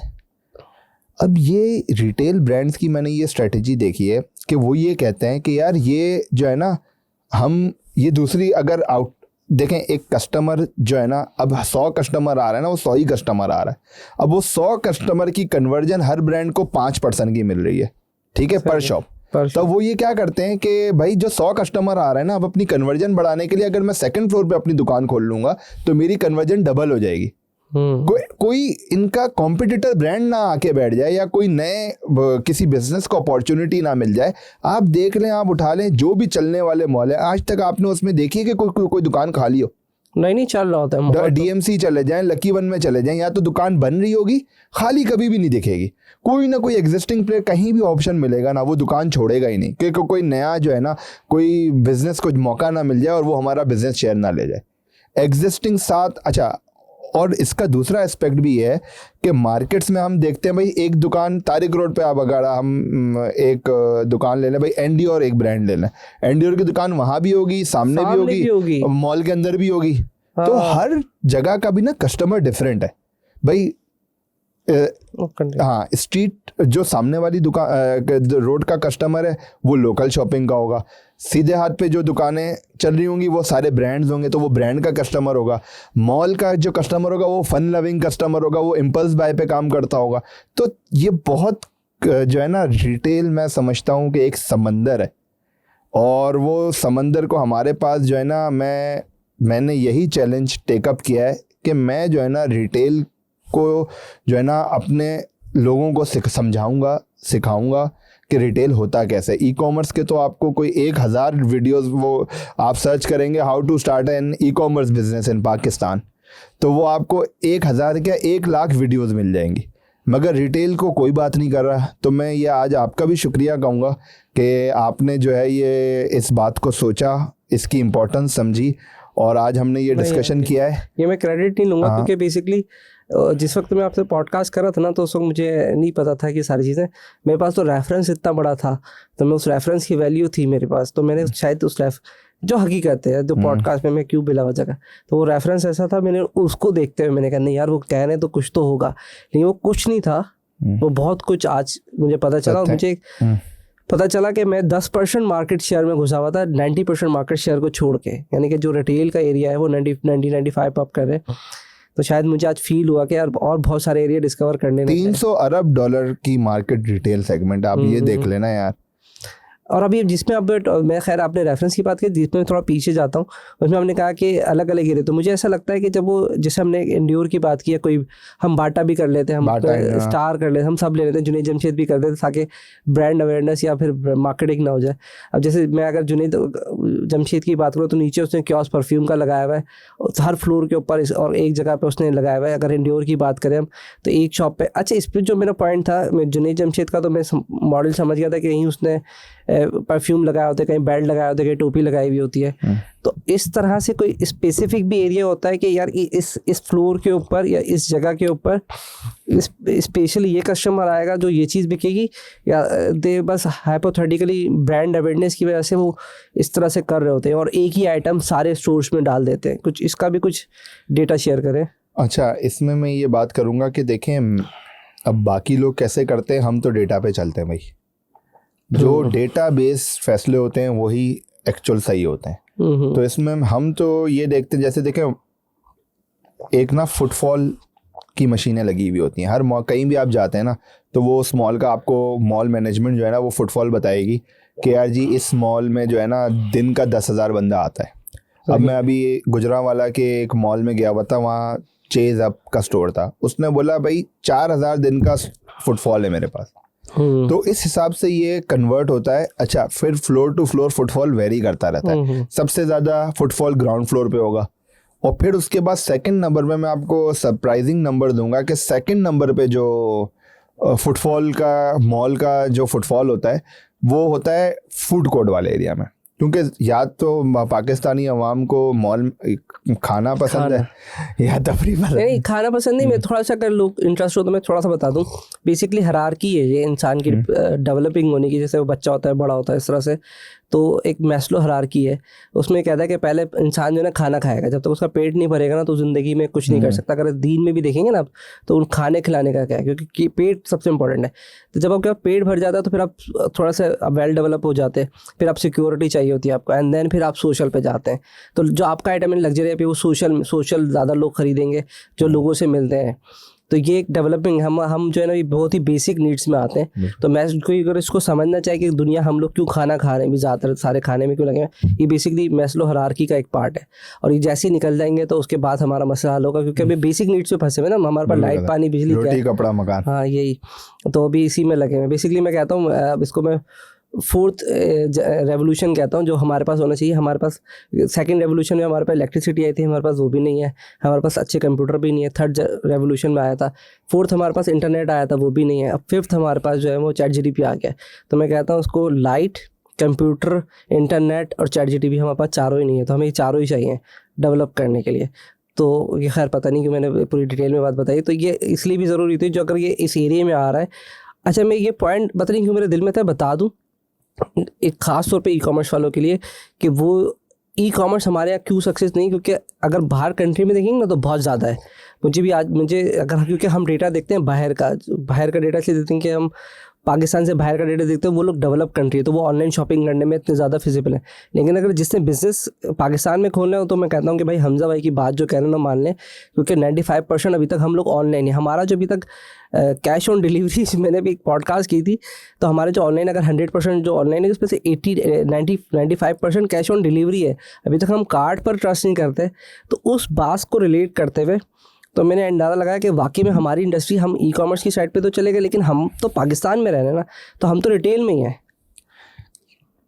यार। मैं अगर आपकी इस बात को सम अप करूं, देखें स्टार्टिंग पॉइंट ई कॉमर्स ज़रूर हो सकता है, ठीक है। अगर आपके पास जो है ना, मैंने वही पुरानी बात करूंगा कि बैरियर टू एंट्री बहुत लो है, आप वो स्टार्ट कर सकते हैं। अच्छा, और आप अगर ई कॉमर्स के चैलेंजेस, अगर जो मैं बात करूं जो ई कॉमर्स में बिजनेस कर रहे हैं, आप मुझे बताएं आपकी। आज मैं समझता हूं कि जब हम 2013-14 में सिम्बियोस के लिए ऐड चलाते थे तो हमारा जो कॉस्ट ऑफ ऐड था वो हम कॉस्टिंग में रखते थे 5-6%। बहुत कम आज है। आज आज आज आप उठा लें, किसी भी बिजनेस से बात करें, 25% से कम हो तो मुझे बताएं जो एक अच्छा सेल कर रहा है। मैं ये कहूँगा कि जो एक, ये नहीं कि जो 10-15 लाख की सेल कर रहे हैं महीने, जो अच्छी सेल कर रहे हैं उनकी आप बता लें। आप 25% से क्या परफॉर्मेंस मार्केटिंग का इनका जा रहा है कम? नहीं जा रहा होगा किसी का भी। और मंथ ऑन मंथ बेसिस, हमारी ईयर ऑन ईयर बेसिस हमारी cost of doing business online भी बढ़ते ही जा रही है। जो डॉलर पे हमारी ऐड, हमें डॉलर 150 रुपये का पड़ता था आज 2020 में, आज वो 300 रुपये का पड़ रहा है, उससे भी। और उसके बाद टैक्सेस इंक्रीज हो रहे हैं। 17% GST आपको वो लग रहा है अपनी डॉलर की उस पर। तो यार देखें, अगर आप इस पे ही रहेंगे ना कि मैं ई कॉमर्स पे ही, भाई अगर मेरी आज 2 करोड़ की सेल है मैं उसको 4 कर लूँ, 6 कर लूँ। अच्छा, मैं आपको बड़ी एक सरप्राइजिंग, देखें इसके पीछे बैकिंग नहीं है, बट ये एक मेरी अंडरस्टैंडिंग बनी है लोगों से मिलके। मैं जितने भी बड़े बड़े ई कॉमर्स के पाकिस्तान के ब्रांड हैं मैं उनके साथ मिल रहा होता हूँ, ओनर्स के साथ। मुझे ये लगता है कि ई कॉमर्स बिजनेस पे ना पाकिस्तान में कैप है। वो एक सब्सटेंशियल अमाउंट के बाद ना वो सेल उनकी इंक्रीज नहीं हो रही। बिल्कुल, मैंने बहुत सारे लोगों को सुना है भाई वो क्या करते हैं, भाई उस लेवल तक, मैं उस लेवल सेल का नंबर नहीं लूंगा, वैसे ही आजकल जो है ना, आपको मैं बता दूं। हाँ वो मैं देख रहा था वैसे बता है, तो वो एक कैप है कि उस कैप से ऊपर जाना ना लोगों के लिए इम्पॉसिबल हो गया। तो बहुत सारे लोगों से मैंने बात सुनी, उन्होंने बोला हमने सब ब्रांड बना लिया और हम उसी कैप पे आ गए वापस से। तो यानी एक पर्टिकुलर, अब ये कितनी सच है कितना झूठ है इसमें 100% सही है। तो मैं ये कहूँगा कि ये मेरी एक लर्निंग रही है कि और रिटेल में कोई कैप नहीं है भाई, आप हर मार्केट का कस्टमर अलग है। आपने आज 4 करोड़ पे दुकान खोली, उसकी सेल अलग होगी, बाजराबाद की दुकान अलग होगी, डिफेंस की आवाम अलग होगी, लाहौर का नाम ले लें तो लिबर्टी मार्केट की आवाम अलग होगी, MM आलम की अलग होगी, पेशावर में यूनिवर्सिटी रोड की मार्केट अलग होगी, पेशावर सदर की मार्केट अलग होगी। उसका कोई कैप नहीं है, उसका एक एग्जिस्टिंग कस्टमर्स हैं, जितनी दुकानें खोलते जाएंगे रिटेल्स की सेल आपकी इंक्रीज होती जाएगी। मैं अब जो ऑनलाइन की बात करें, मैं बताता हूँ डेटा जो नॉर्मली हमारे यहाँ जो, क्योंकि ये 2 वे डिस्कशन होना चाहिए ताकि लोगों को पता चले, जिससे आपके पास इतना ऑथेंटिक डेटा नहीं होगा। मेरा क्योंकि ऑनलाइन का काम है, बताता हूँ। जो सेल्स होती है ना, कम से कम वो 2500 रुपये के आसपास का जो प्रोडक्ट है उस पर आप कुछ ROI निकाल सकते हैं। आपको भी जैसे पता है 30% तो आपका फेसबुक मार्केटिंग या डिजिटल मार्केटिंग ले जाता है, एंड देन 13% की आपकी कॉस्ट होती है, फिर 30% 35% आपका प्रॉफिट आ जाता है अदर एक्सपेंसेस निकालने के बाद। वो भी अगर आप 50% GP पे हो। हाँ, तो वो भी आपका जैसे 2500 रुपये की। अच्छा, जहाँ आपकी 10,000 रुपये की प्रोडक्ट है ना, तो वो सेल्स आपकी ऑनलाइन नहीं होती, क्योंकि क्लाइंट का ट्रस्ट लेवल का इशू हो जाता है। अच्छा, जब ये आता है तो फिर अच्छा, इसमें फिर आपका इन्वेंट्री मैनेजमेंट का इशू आ जाता है, क्योंकि ये लोग नहीं खरीदते। 10,000 जो माइंड सेट चल रहे हैं ना, वो 2500 से लेके 3,000 5,000 आप कर लें। यहाँ तक जो हमारे जो भी पाकिस्तान में, पूरे पाकिस्तान में, क्योंकि मैंने भी रिसेंटली एक पॉडकास्ट की थी, और मैं नाम भूल गया, खालिद भाई के साथ है, वो मेरे यूट्यूब पर डली हुई है, वो ब्रांड, उनका नाम मैं भूल गया, तो वो उन्होंने सारा डेटा शेयर किया था। और दूसरा ये होता है कि 2500 से लेके 4,000 तक का आएगा, एंड देन 25 लाख से ऊपर की जो पर ब्रांड की बात करें ना, उसकी सेल्स नहीं इंक्रीज होती है। उसकी वजह ये कि इन्वेंट्री मैनेजमेंट का सिस्टम हमारे यहाँ अभी तक मौजूद नहीं है। जैसे अगर अमेज़ॉन की बात करेंगे, आप अमेज़ॉन की बात करें, इनके पास मैनेजमेंट का इशू नहीं था। अब वो जो बेचारा ऑनलाइन सेल्स करता है, उसको फिर शिप पैक भी तो करना है, तो उसकी आधी ज़िंदगी तो वहाँ मर जाती है, ठीक है ना। और फिर क्लाइंट भी मार्केट नहीं कर पाता। फिर जो फेसबुक का स्ट्रक्चर है, जो मार्केट कर रहा होता है, तो वो उन्हीं, क्योंकि वो डेटाबेस उसी एरिया का बन जाता है, तो उन्हीं को वो बार बार ऐड दिखाता है, नई मार्केट डेवलप नहीं कर पाता। अब वो पूरा डेटाबेस का सिंकिंग हो जाता है, इसलिए फिर एक और ब्रांड खोल के फिर अलग करके अदर जाना पड़ता है। मैंने आपको पूरा डेटा शेयर कर दिया और बताएं, तो ये है। और ये बात आपकी ठीक है कि ऑनलाइन में तो मुझे भी लगा कि इनिशियली आने के लिए तो ऑनलाइन बहुत अच्छा है, लेकिन अगर आप ग्रोथ कर रहे हैं तो मैं फिर आपके जो पूरी पॉडकास्ट है, अगर जो बीच से घुसा है, मतलब भाई पूरी शुरू से सुने, क्योंकि रिटेल 90% दैट्स अ ह्यूज, के पूरी जो 300 बिलियन की मार्केट कह रहे हैं, 300 बिलियन की मार्केट, ऑलमोस्ट 250 बिलियन कर लें, जिसमें से आप 50 बिलियन दे दें बस। हाँ, अगर वो भी वो दी तो फिर वो 50 बिलियन, खैर मगर 50 बिलियन नहीं, वो 6 से 8 बिलियन है, क्योंकि अभी कुछ ज़्यादा बूम है। तो मैं कहता हूँ कि डेटा हमारे पास, देखें, ज़्यादा बूम नहीं है पाकिस्तान में। ये मार्केट अनटैप्ड थी, कॉमर्स की अनटैप मार्केट थी। प्लेयर्स आए तो वो एकदम से सेल जनरेट हो गई, तो वो कहते हैं यार जी ये बिजनेस चल रहा है। मैं कहता हूँ अनटैप मार्केट, अब वो मार्केट सैचुरेट हो गई, इतने प्लेयर्स आ गए हैं, वो किसी के लिए शेयर बचा ही नहीं है। आज देखें, फेसबुक के पास एड्स के स्लॉट्स हैं, आप वो स्लॉट इंक्रीज नहीं हो सकते। दिन में 24 घंटे की जगह 28 घंटे नहीं हो सकते।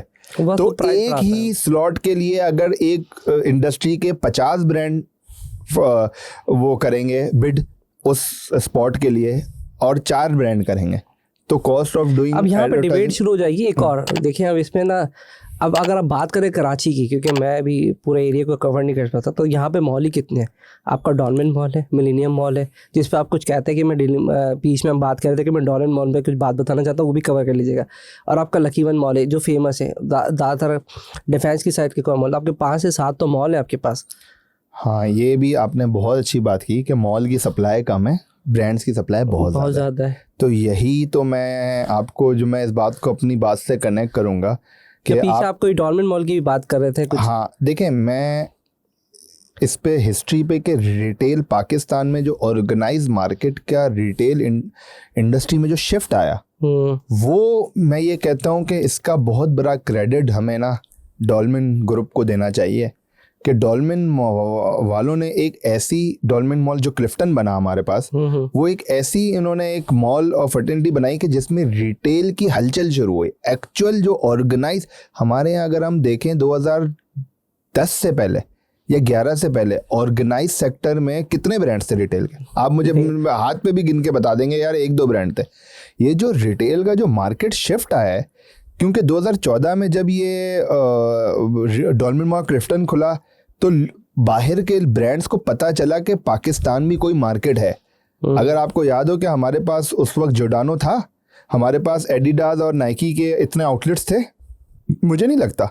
ये डॉल्मेन मॉल क्लिफ्टन जब बना तो एक ये हमारे रिटेल इंडस्ट्री में शिफ्ट आया और इसने जो है फिर बैक टू बैक फिर हमने देखा जी डॉल्मेन मॉल क्लिफ्टन बना, फिर ओशन मॉल कराची में बना, फिर उसके बाद लाहौर में आप जाएं तो एम्पोरियम मॉल बना, पैकेजेस मॉल बना, इस्लामाबाद में जाएं तो सेंटोरस बना, और आज के दिन अगर हम देखें तो कितने मॉल है, कोई है काउंट एस्टिमेटेड? वैसे ही आपके पास, आपका तो काम है, देखें मॉल तो बहुत हैं, मगर अगर हम कुछ गिनने जाएं तो वो हाथों पे आप गिन सकते हैं जो अच्छे मॉल हैं। मेरा ख्याल है कोई 25 से ऊपर नहीं होंगे, 25 से 30 से ऊपर नहीं होंगे पूरे पाकिस्तान में। आपको नहीं पता, कोयटा में भी मॉल है भाई, कोयटा में हमारी दुकान है।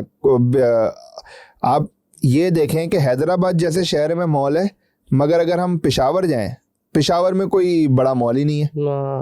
तो बहुत बड़ा एक अच्छा, अब इसमें मैं ये कहूँगा कि अभी रिसेंटली हम गए वहाँ लाहौर में, तो वहाँ डॉल्मेन लाहौर खुला है। तो मुझे ये लगता है कि ये बहुत बड़ा गेम चेंजर है रिटेल इंडस्ट्री के लिए, कि जो है वो बहुत सारे लोगों को अपॉर्चुनिटीज़ मिलती है। देखिए एक मॉल खुलता है ना, तो हमें एक बिज़नेस का एवेन्यू है, ये समझे एक मार्केट प्लेस है। जैसे दराज है, अब दराज आपके पास पूरे पाकिस्तान में एक ही है, मगर समझें कि ये रिटेल इंडस्ट्री में ये ये मार्केट प्लेसेस हैं जहां हम अपना बिजनेस रिप्रेजेंट कर सकते हैं, और वो इतना इंटरेस्टिंग तरीके से मॉल को बनाते हैं कि लोगों को अट्रैक्ट करते हैं कि आप लोग हमारे पास आएँ, फन करें, और फिर अपना under all in one roof आप सारे ब्रांड ले सकते हैं, और आपको एंजॉयमेंट भी है, शॉपिंग भी है, फूड भी है, हर तरीके की आपको तफरी मिल सकती है।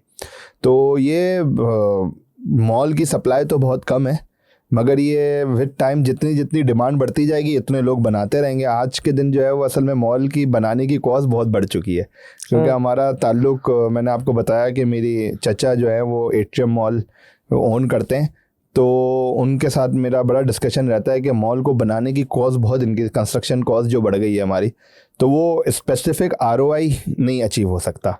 खैर ये हम डिफरेंट तरीके तरफ निकल गए, मगर इसमें अगर मैं बिगेस्ट चैलेंज की बात करूँ ना रिटेल में, तो असल में इसको थोड़ा सा और स्पेसिफिक कर देता। मैं कहता हूँ चैलेंज से पहले कि जो नए आने वाले हैं या जो भी हैं प्रेजेंट, उनके पास क्या बिगेस्ट चैलेंज है, तो पहले तो हम उसकी बात कर लेते हैं, आसान रहेगा।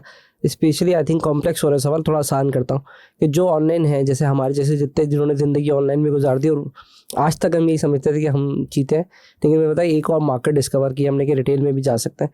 तो वो अगर आना चाहते हैं तो what would be the biggest first step, and then क्या चैलेंज है जिसको सबसे पहले ओवरकम करके आए? अच्छा, मैं जो फेलो फाउंडर्स से मुलाकात कर रहा होता हूँ, तो मैं जो बिगेस्ट चैलेंज देखता हूँ ना, वो हमारे फाउंडर्स में माइंडसेट का देखता हूँ। हाँ वो तो है, मैं भी मैं प्रेजेंट आपकी एग्जांपल माइंडसेट। अच्छा, इसमें मैं यहाँ ना पॉइंट्स दूंगा साद अफरीदी को, कि जब मैं उसके साथ मिला ना साद के साथ, तो साद ने मुझे एक बात बताई कि यार हमज़ा, मैं जो है ना, मुझे बड़ी अट्रैक्ट करी, वो हमारी शुरू की मुलाकात की बात थी कि यार मैं अल्लाह ताला से दुआ करता हूँ कि मुझे जो है ना छोटी सोच से बचा। साद के साथ जब भी ये मैंने देखा ना कि उसका माइंडसेट है कि मैंने कुछ बड़ा करना है। अब उस बड़ा करने के लिए वो मैंने देखा है साथ के साथ जब भी हमारा कोई डिस्कशन हो रहा होता है ना, वो कॉस्टिंग, चीज़ों, फीसेस, इसकी बात ही नहीं करता। वो ग्रोथ की बात करते हैं। हम कहते हैं यार बिजनेस कितना ग्रो हो रहा है, कितने आउटलेट्स हो जाएंगे भाई, इतने पैसे लगेंगे, इतनी चीज़ें होंगी, इतनी रिसोर्स हायर होगी, तो उसमें कितनी ग्रोथ आएगी। मगर जब मैं किसी और से बात करता हूँ, उसका ये सवाल नहीं होता कि यार मेरी सेल्स कितनी बढ़ेगी, मेरा बिजनेस वैल्यू कितनी मेरी ब्रांड की बढ़ जाएगी। वो कहते हैं यार इस सारे काम में खर्चा कितना, पैसे कितने लगेंगे। तो यार ये जो है ना, मैं ये समझता हूँ कि आप खर्चा बाद में देखें, पहले ग्रोथ माइंडसेट होगा फाउंडर्स में, तो ही कुछ आगे बन सकेगा। अगर हम ये छोटी, मैं कहता हूँ वो जो मिसाल है पेनी वाइस पाउंड फुलिश, यानी हम छोटी छोटी चीज़ों को इतना ज़्यादा छोटी चीज़ों को पकड़ने जाते हैं तो बड़ी चीज़ें हाथ से निकल जाती हैं। तो मैं ये समझूंगा कि अगर आपका ई कॉमर्स बिजनेस प्रॉफिटेबल है आपका बिजनेस में आप ये जर्नी तब हो सकती है, मैं कहता हूँ, जब पेट भरा हुआ हो। खाली पेट ये जर्नी नहीं हो सकती कि बंदा बोले कि यार वो रिटेल मेरा पेट भर दे, मेरा पेट खाली है। पहले आपका पेट भरा हो ई कॉमर्स से। और मैं यही बात करूंगा कि Saad was earning very well in e commerce business. Scents and Stories में he was earning very well, he was settled, and then he took forward the leap कि यार अब मैंने रिटेल को ना किल करना है। और आप देखें, दिस इज, मैं कहूँगा, इन हिस्ट्री ऑफ पाकिस्तान हमने जो एक साल में एक बूटस्ट्रैप कंपनी ने 30 आउटलेट्स खोली हैं। बहुत आउटस्टैंडिंग है, बिल्कुल। और दूसरी बात, हर महीने एक खुल रही थी, 1 से 2 खुल। हाँ, आप वो 2 हो गए, अगर 30 हुआ तो तकरीबन ऑलमोस्ट 2 हो गए। हाँ, तो इसमें मैं एक मजाकिया बात याद आई कि वो 3 महीने तक रमज़ान के कुछ टाइम थे, तो हमने आउटलेट्स ओपन करने की अपनी फ़ोटोज़ नहीं डाली, तो हमसे लोग पकड़ के पूछने शुरू हो गए, भाई खैर तो है, तुम लोग आजकल दुकानें नहीं खोल रहे, तुम लोगों की तबीयत ठीक है? तो ये इतना बड़ा वो हो गया था कि भाई हर दिन। और पिछला जो 1 साल मैं समझता हूँ कि ये ऐसे गुजरा है just like a roller coaster. यहाँ जा रहे हैं, पेशावर जा रहे हैं, इधर आउटलेट ओपनिंग, इधर पहले। तो ये एक रिटेल की ना टायरिंग जर्नी है। ये देखो, फाउंडर जो है ना, एक तो फाउंडर का वैसे ही काम, आप एक बिजनेस कर रहे हैं, वो कैसी लोनली जर्नी होती है। कोई आपका दुख नहीं समझ रहा होता, कोई आपके साथ नहीं खड़ा होता।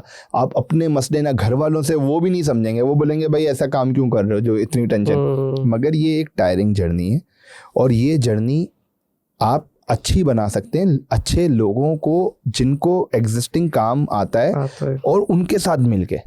अब आप ये खुद जर्नी करने जाएंगे रिटेल में। अब मैं सबसे बड़ा चैलेंज ना, मैं ये समझता हूँ कि कराची, अच्छा आपको ये बताऊँ कि लाहौर की मार्केट कराची से ज़्यादा बड़ी है रिटेल की। ये अब आपको देखें, आप लाहौर को सिर्फ लाहौर नहीं देखें, कराची के पास सिर्फ कराची है, हैदराबाद की एक अपनी मार्केट है, शायद हैदराबाद से लोग शायद आ जाते हो, ठीक है। मगर लाहौर के साथ आप देखें, आधे घंटे पे सियालकोट है, गुजरावाला है, और ये सारी जो लोग हैं ये ज़्यादा शॉपिंग्स करने हैं। फिर जब इनका कोई इवेंट होता है, कोई चीज़ें होती है, तो वो लाहौर आते हैं शॉपिंग करने। तो जो ज़्यादा कहते हैं ना कि हम शहर जा रहे हैं, परसों ही बात हुई थी कि मैं शहर जा रहा हूँ, लाहौर को बेसिकली लाहौर को शहर। तो इसमें आप ये देखें कि बहुत बड़ा बिजनेस चंक पंजाब में आपका।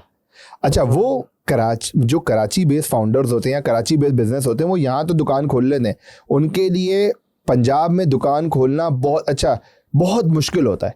तो मैं ये समझता हूँ कि हमारा एग्जिस्टिंग सिस्टम है, हम आपको जो है हेल्प भी करेंगे, हम आपको तरीक़ेकार भी बताएंगे, हम मशवरे भी दे सकते हैं कि किस तरीके से जो हमारे अच्छा, आप जो है फेलो ब्रांड से पूछ भी सकते हैं, कोई आपका जानने वाला होगा। अब जैसे मेरे जानने वाले हैं डाइनर्स के ओनर जो है, वो मेरे जानने वाले हैं।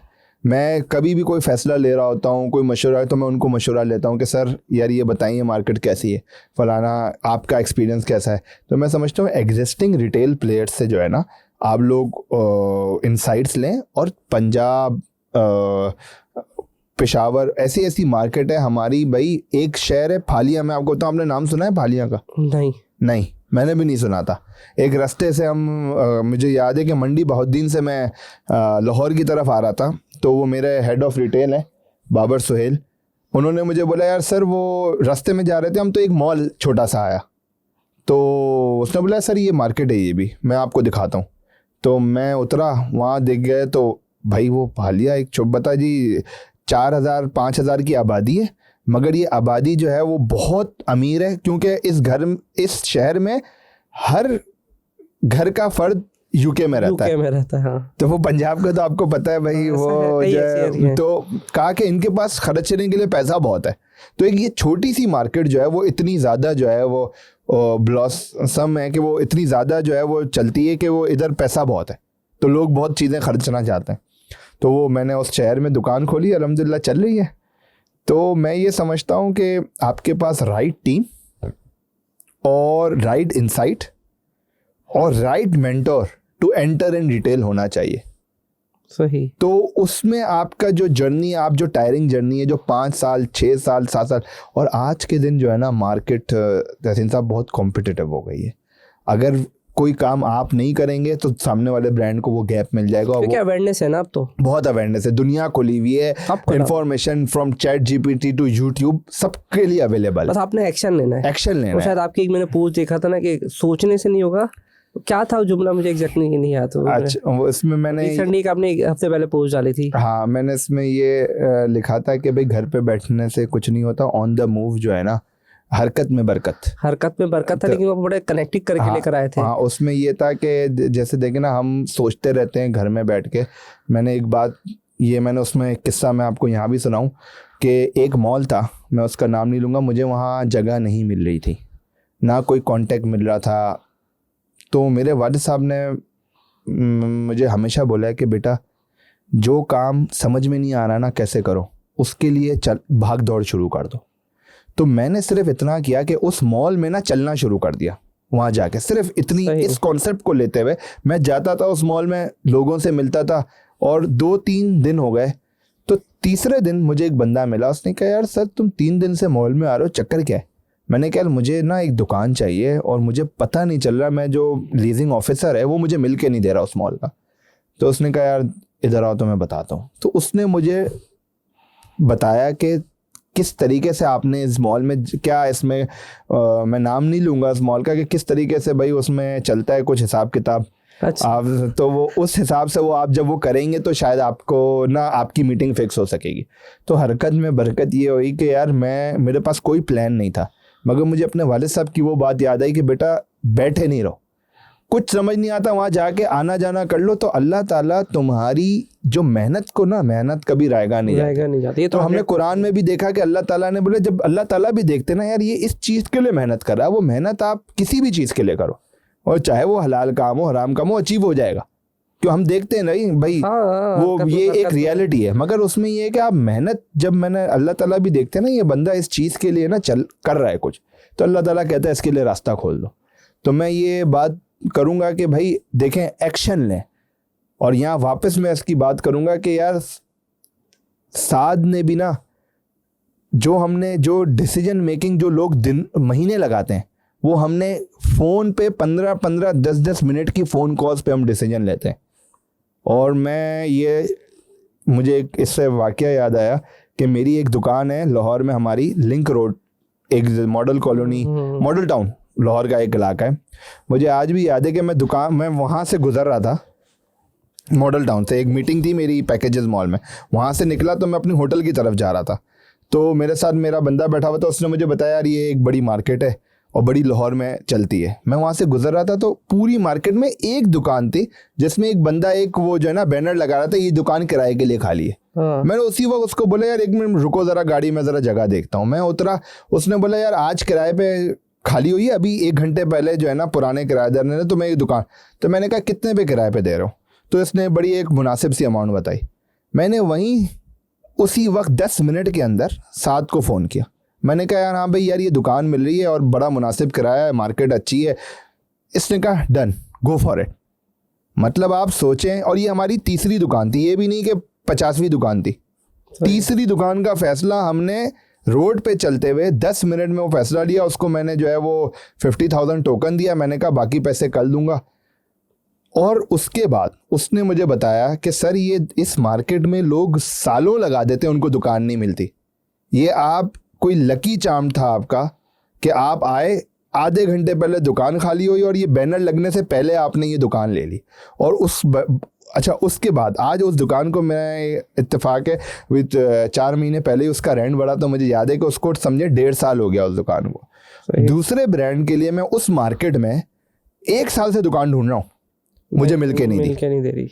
तो quick decision making and vision, क्योंकि आपने पहले डिसाइड किया होता ना कि मुझे इतनी आउटलेट्स खोलनी है और इतने हम लोगों ने कियोस्क बनाने, तो आपके पास पहले फंड डिसाइडेड था, देन यू फाइंड आउट कि उसके नहीं, ऐसा नहीं है, बिल्कुल ऐसा नहीं है। With time as per opportunity हमने फंड्स जो हैं इकट्ठे करें। हमारे फंड इकट्ठे करने की अगर मैं ये एक अलग पॉडकास्ट हो जाएगी कि हमने फंड कैसे इकट्ठे किए। चले थोड़ा एज पर अपॉर्चुनिटी 10-15 मिनट तो दे सकते हैं, 3-5 मिनट दे दें चले, ताकि वो एक एरिया कवर हो जाए, क्योंकि सबसे बड़ा हमारा दुख ही यही है, सबसे बड़ा रोना ही फंड है हमारे यहाँ। अच्छा, इसमें देखे ना, मैं ये बात करूँगा कि कुछ फ्रेंचाइजिंग से फंड आया, कुछ फ्रेंड एंड फैमिली से फंड आया कि भाई उनकी हमने इन्वेस्टमेंट लगाई कि भाई हम आपको ये रिटर्न देंगे। फिर कुछ जो है वो हमने पाकिस्तान में पहली मर्तबा वी इंट्रोड्यूस्ड फ्रैक्शनल फ्रेंचाइजिंग कि आप अब क्या होता था भाई 1.5-2 करोड़, कुछ दुकानें 1.5-2 करोड़ की भी बनी, तो जी वो 1.5-2 करोड़ रुपए में एक इन्वेस्टर को लेके आए, वो कहता था मैं, तो उसमें हम एक नया कॉन्सेप्ट देखें, ये एक लर्निंग कर्व है, लर्निंग जर्नी है। जब आप उसमें फुल टाइम घुस जाएंगे ना, तो अल्लाह ताला हालात मौके बनाता रहता है। फिर ये एक फ्रैक्शनल फ्रेंचाइज। फिर अभी हमारा चौथा कॉन्सेप्ट, मैं उस दिन परसों साथ के साथ बैठा हुआ था, तो उसने बोला यार मैं जो है ना, अच्छा अब एक बात मैं यहाँ देखूं कि एज अ फाउंडर साद जो है वो ज़्यादा टाइम इन चीज़ों में लगा सकता है, क्योंकि वो बहुत सारी चीज़ों से वो रिलैक्स्ड है कि यार चलो रिटेल हमजा ने संभाला हुआ है, फलानी चीज़ इसने संभाली हुई है, तो वो ज़्यादातर जो कोर चीज़ें हैं उस पर फोकस कर सकता है फाउंडर। मैं ये बहुत एक बात मैं यहाँ आपके तवज्जुह से करना चाहूँगा कि फाउंडर्स जो है ना, मैंने अक्सर देखा है हर चीज़ बस हमारे हाथों में रहे। जब तक आप अपने मम्मियाँ बच्चों की भी बात है कि बच्चों को भी जब तक आप लेट गो नहीं करोगे ना, तो वो सर्दी क्या होती है, गर्मी क्या होती है, वो नहीं समझ पाएंगे। और एज अ फाउंडर आप बस हर चीज़ कंट्रोल में नहीं रह सकती, और ये एक लाइफ का फिनोमेना है भाई। 10 डिसीजन लोगे ना तो 8 सही होंगे, 2 खराब होंगे, ऐसा ही। मगर अगर आप डिसीजन ही 10 नहीं लोगे कि भाई सारे ही सही लेने हैं मैंने, तो आप डिसीजन लोगे 4, और जो 4 आपने डिसीजन आपके सक्सेसफुल भी होने थे वो उससे मिस हो गया।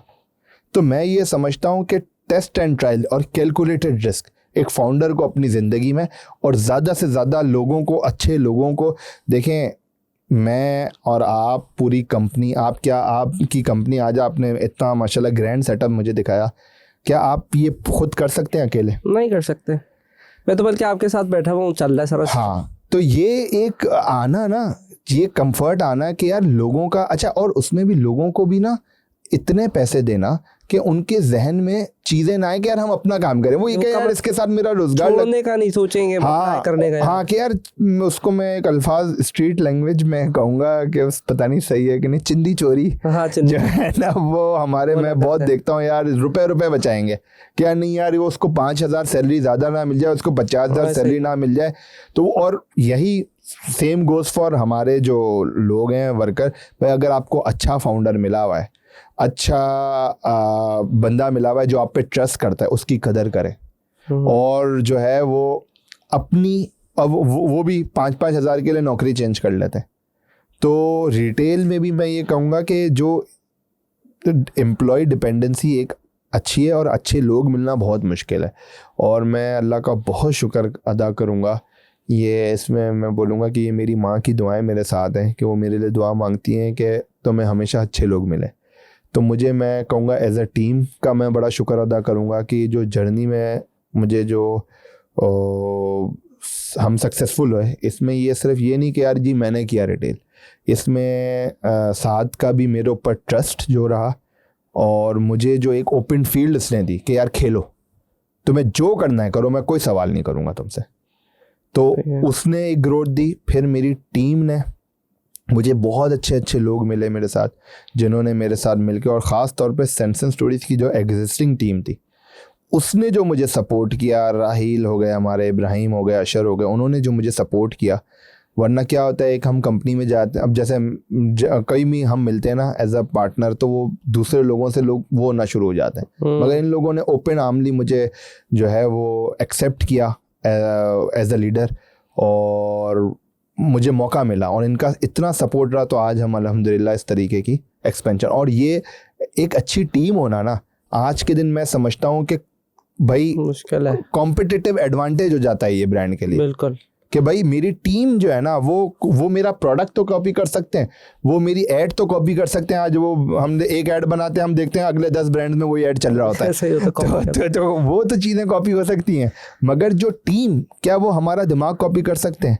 आज हम देखते हैं भाई, वो एप्पल का मोबाइल जो टिम कुक साहब जो हैं वो बना रहे हैं, एप्पल की कंपनी के CEO हैं, वो एप्पल को देख के वो Xiaomi और ये तो बन सकता है, मगर क्या वो उसने एप्पल की ब्रांड वैल्यू को हर्ट किया? एप्पल तो आज वहीं जो है वो जा रहा है, और वही अच्छी प्रोडक्ट्स बनाया जा रहा है। उनके पास उनका दिमाग तो कॉपी नहीं कर सकता ना, उनका प्रोडक्ट कॉपी कर सकता है। तो मैं इस चीज़ में बड़ा पॉजिटिव रहता हूँ, और अल्लाह का बहुत शुक्र है कि Allah has been very kind on me, on in my journey के वो उन्होंने इस तरीके से सपोर्ट किया, और इधर मैं बहुत शुक्र अदा करता हूँ अल्लाह ताला का। अच्छा हमजा भाई, एक पॉइंट तो ये था कि आपने एफर्ट कर ली माशाल्लाह से, बट आपने एक और भी कर दिया कि यार मैं लोगों को बता दूंगा। लोगों का जो मुझे आइडिया है कि लोग हेजिटेट करते हैं टू कम्युनिकेट द समवन। कोई ऐसी online resources from where did you learn, और क्या ऐसा कोई आइडिया आपके पास हो कि यार इससे थोड़ा सा आप पढ़ लें, थोड़ा देख लें, क्योंकि आपका भी मुझे भी पता चला कि आपकी पहली पॉडकास्ट है, अब लोगों का दिमाग बनना शुरू होगा। मैं तो कहता हूँ हम 40-50 पॉडकास्ट में जाएं, मैं भी आपको कहीं जगह रेफर करूँगा इंशाल्लाह। तो कहाँ से स्टार्ट करें before, because we did communicate in properly, यानी कि मैं कहता हूँ कि बस कर दिया हाइपोथेटिकली हमने डिस्कशन किया, बिकॉज मेरा भी रिटेल का एक्सपीरियंस है, बट आई डिड ट्राइड कि मैं कवर करूँ, बहुत बड़ी पॉडकास्ट भी हो रही है। तो फ्रॉम वेयर कि जैसे हम ई कॉमर्स को कहते हैं भाई यूट्यूब पे सर्च कर ले या यूडीमी से कोर्स कर ले या यहाँ से देख ले, थोड़ा अवेयरनेस आ जाएगी, थोड़ा बहुत कुछ कर, and then you can connected with समवल्स के एक मेंटोर ले ले। बट इसी तरह से हम कहते हैं कि ऑफलाइन पे हमारे पास आज तक एक भी मेंटोर नहीं है as per my knowledge, maybe you know. तो आप कहाँ से स्टार्ट करें, किस मेंटोर को फॉलो करें? यार देखें, मैं ये जो मैंने रिसर्च करी ना, तो ऑनेस्टली मुझे भी कोई नहीं मिला। मैंने बहुत कोशिश करी कि यार कोई मुझे चीज़ रिटेल रिलेटेड मिल जाए, मगर मैंने क्या करा, मैं एक जो है ना बिज़नेस फैमिली से, मतलब मेरा जो हमारे ख़ानदान वाले हैं वो बिज़नेस ओरिएंटेड बहुत ज़्यादा हैं, तो कुछ जो है ना ब्रांड ओनर्स के साथ मेरी मुलाकात रही। तो मैंने, अब मुझे याद है आज भी कि एक साहब थे जिनसे जो है मुझे किसी ने बोला यार आप जब मैं काम शुरू करना चाह रहा था आप इनसे मिलो। तो मैं उनकी ऑफिस के बाहर 4 घंटे बैठा रहा कि कुछ 4 पॉइंट्स मिल जाएं कि कहाँ से स्टार्टिंग पॉइंट हो। तो देखे नहीं यार, ये मुझे भी नहीं मिली, मगर मैंने ये तहिया किया है कि आप मुझसे सवाल पूछें, मेरे लिंक्डइन पे सवाल पूछें मुझसे।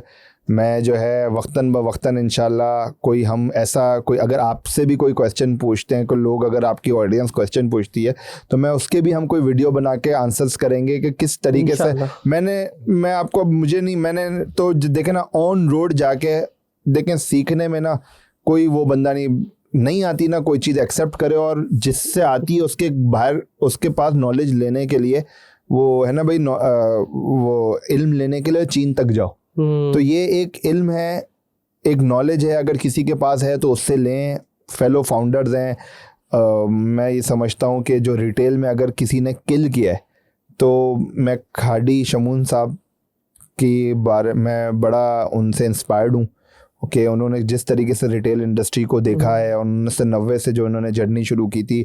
आज खाड़ी ने, मैं देख रहा था, खैर वो डॉल्मेन मॉल लाहौर में पाकिस्तान का सबसे बड़ा रिटेल आउटलेट खोला है माशाल्लाह। तो और एक खाड़ी एक ऐसा ब्रांड है जो हमें रिप्रेजेंट करता है इंटरनेशनली। तो फेलो फाउंडर्स से अगर किसी का ताल्लुक़ है, शमून साहब की कोई पॉडकास्ट है उसको देखें और उससे समझें कि ये कैसी चीज़ें होती है। तो ये कोई स्कैटर्ड, अब मुझे तो ये एक वैसे on other note just joking कि मुझे ये बिज़नेस अपॉर्चुनिटी नज़र आ रही है कि इसका ना मैं जो है अब आज के बाद जो है ना रिटेल का कोर्स बना के जी $1000 में इसका बूट कैम्प बनाऊंगा। तो जो है वो ये इस तरीके के कोई जो है ना बना के जो है वो बेचना शुरू करेंगे। नहीं गाइस, ये एक मजाक है। अल्लाह ताला ने हमें दिया है तो हमारा फ़र्ज़ बनता है जिसके पास जो नॉलेज है ना वो नॉलेज बांटने से बढ़ती है। ये हमेशा मुझे अपनी अम्मी का एक कॉल याद आ गया। मैं जब भी स्कूल जाता था तो वो मुझे वो एक दुआ पढ़ाती थी, रब्बी ज़िदनी इल्मा, और जो है फिर उसके बताती थी कि यार ये नॉलेज बांटने से बढ़ती है। तो जो अल्लाह ताला ने आप जो है ना, मैं ये समझता हूँ कि ये नॉलेज इसीलिए दी है कि हम बांटें, और जो आपको किसी को आपसे फ़ायदा हो सकता है ना वो आप पहुँचाएँ। तो मेरा इस पे ईमान है। तो इंशाल्लाह अगर कोई कुछ पूछना चाहता है retail related, markets related, inside related, तो मेरे पास जितनी भी इंफॉर्मेशन होगी मैं ज़रूर दूंगा। अच्छा, इन दी एंड कोई ऐसा जाते हुए व्यूवर्स को मैसेज देना चाहें, कोई ऐसा सवाल रह गया हो जो मैंने नहीं किया, जो कि maybe related to the podcast हो, एंड देन कोई ऐसा मैसेज आप देना चाहें? 2 सवाल मैंने एक साथ कर दिया आपके साथ। देखिए, मैं जाते हुए 2 मैसेज दूंगा, बिल्कुल शॉर्ट से, पॉडकास्ट आप बहुत लंबी हो गई है। मैं रिपीट करूँगा थोड़ा सा कि एक तो सोच बड़ी रखें, पहली बात। और दूसरी बात, पाकिस्तान से मोहब्बत करें। हाँ, ये तो डेफिनेटली। देखें, अगर हम अपने मुल्क से मोहब्बत करेंगे ना तो ही ये मुल्क हमें कुछ देगा। हम एक तरफ मुल्क को गालियां बकते रहें और दूसरी तरफ अपना बिजनेस करें कि यार बिजनेस में ग्रोथ नहीं है। हर कोई अपने से बढ़कर सोचना पड़ेगा हमें कि सिर्फ हमारा घर चल जाए। देखें, अगर आग लगेगी तो ना तो पूरा शहर जलेगा, आपका घर भी नहीं बचेगा। ऐसा ही है, बिल्कुल। ठीक है, आप ये नहीं कहें कि यार मैं अपना घर को फायर प्रूफ कर लूँ, मैं बड़ी बड़ी दीवारें बना लूँ।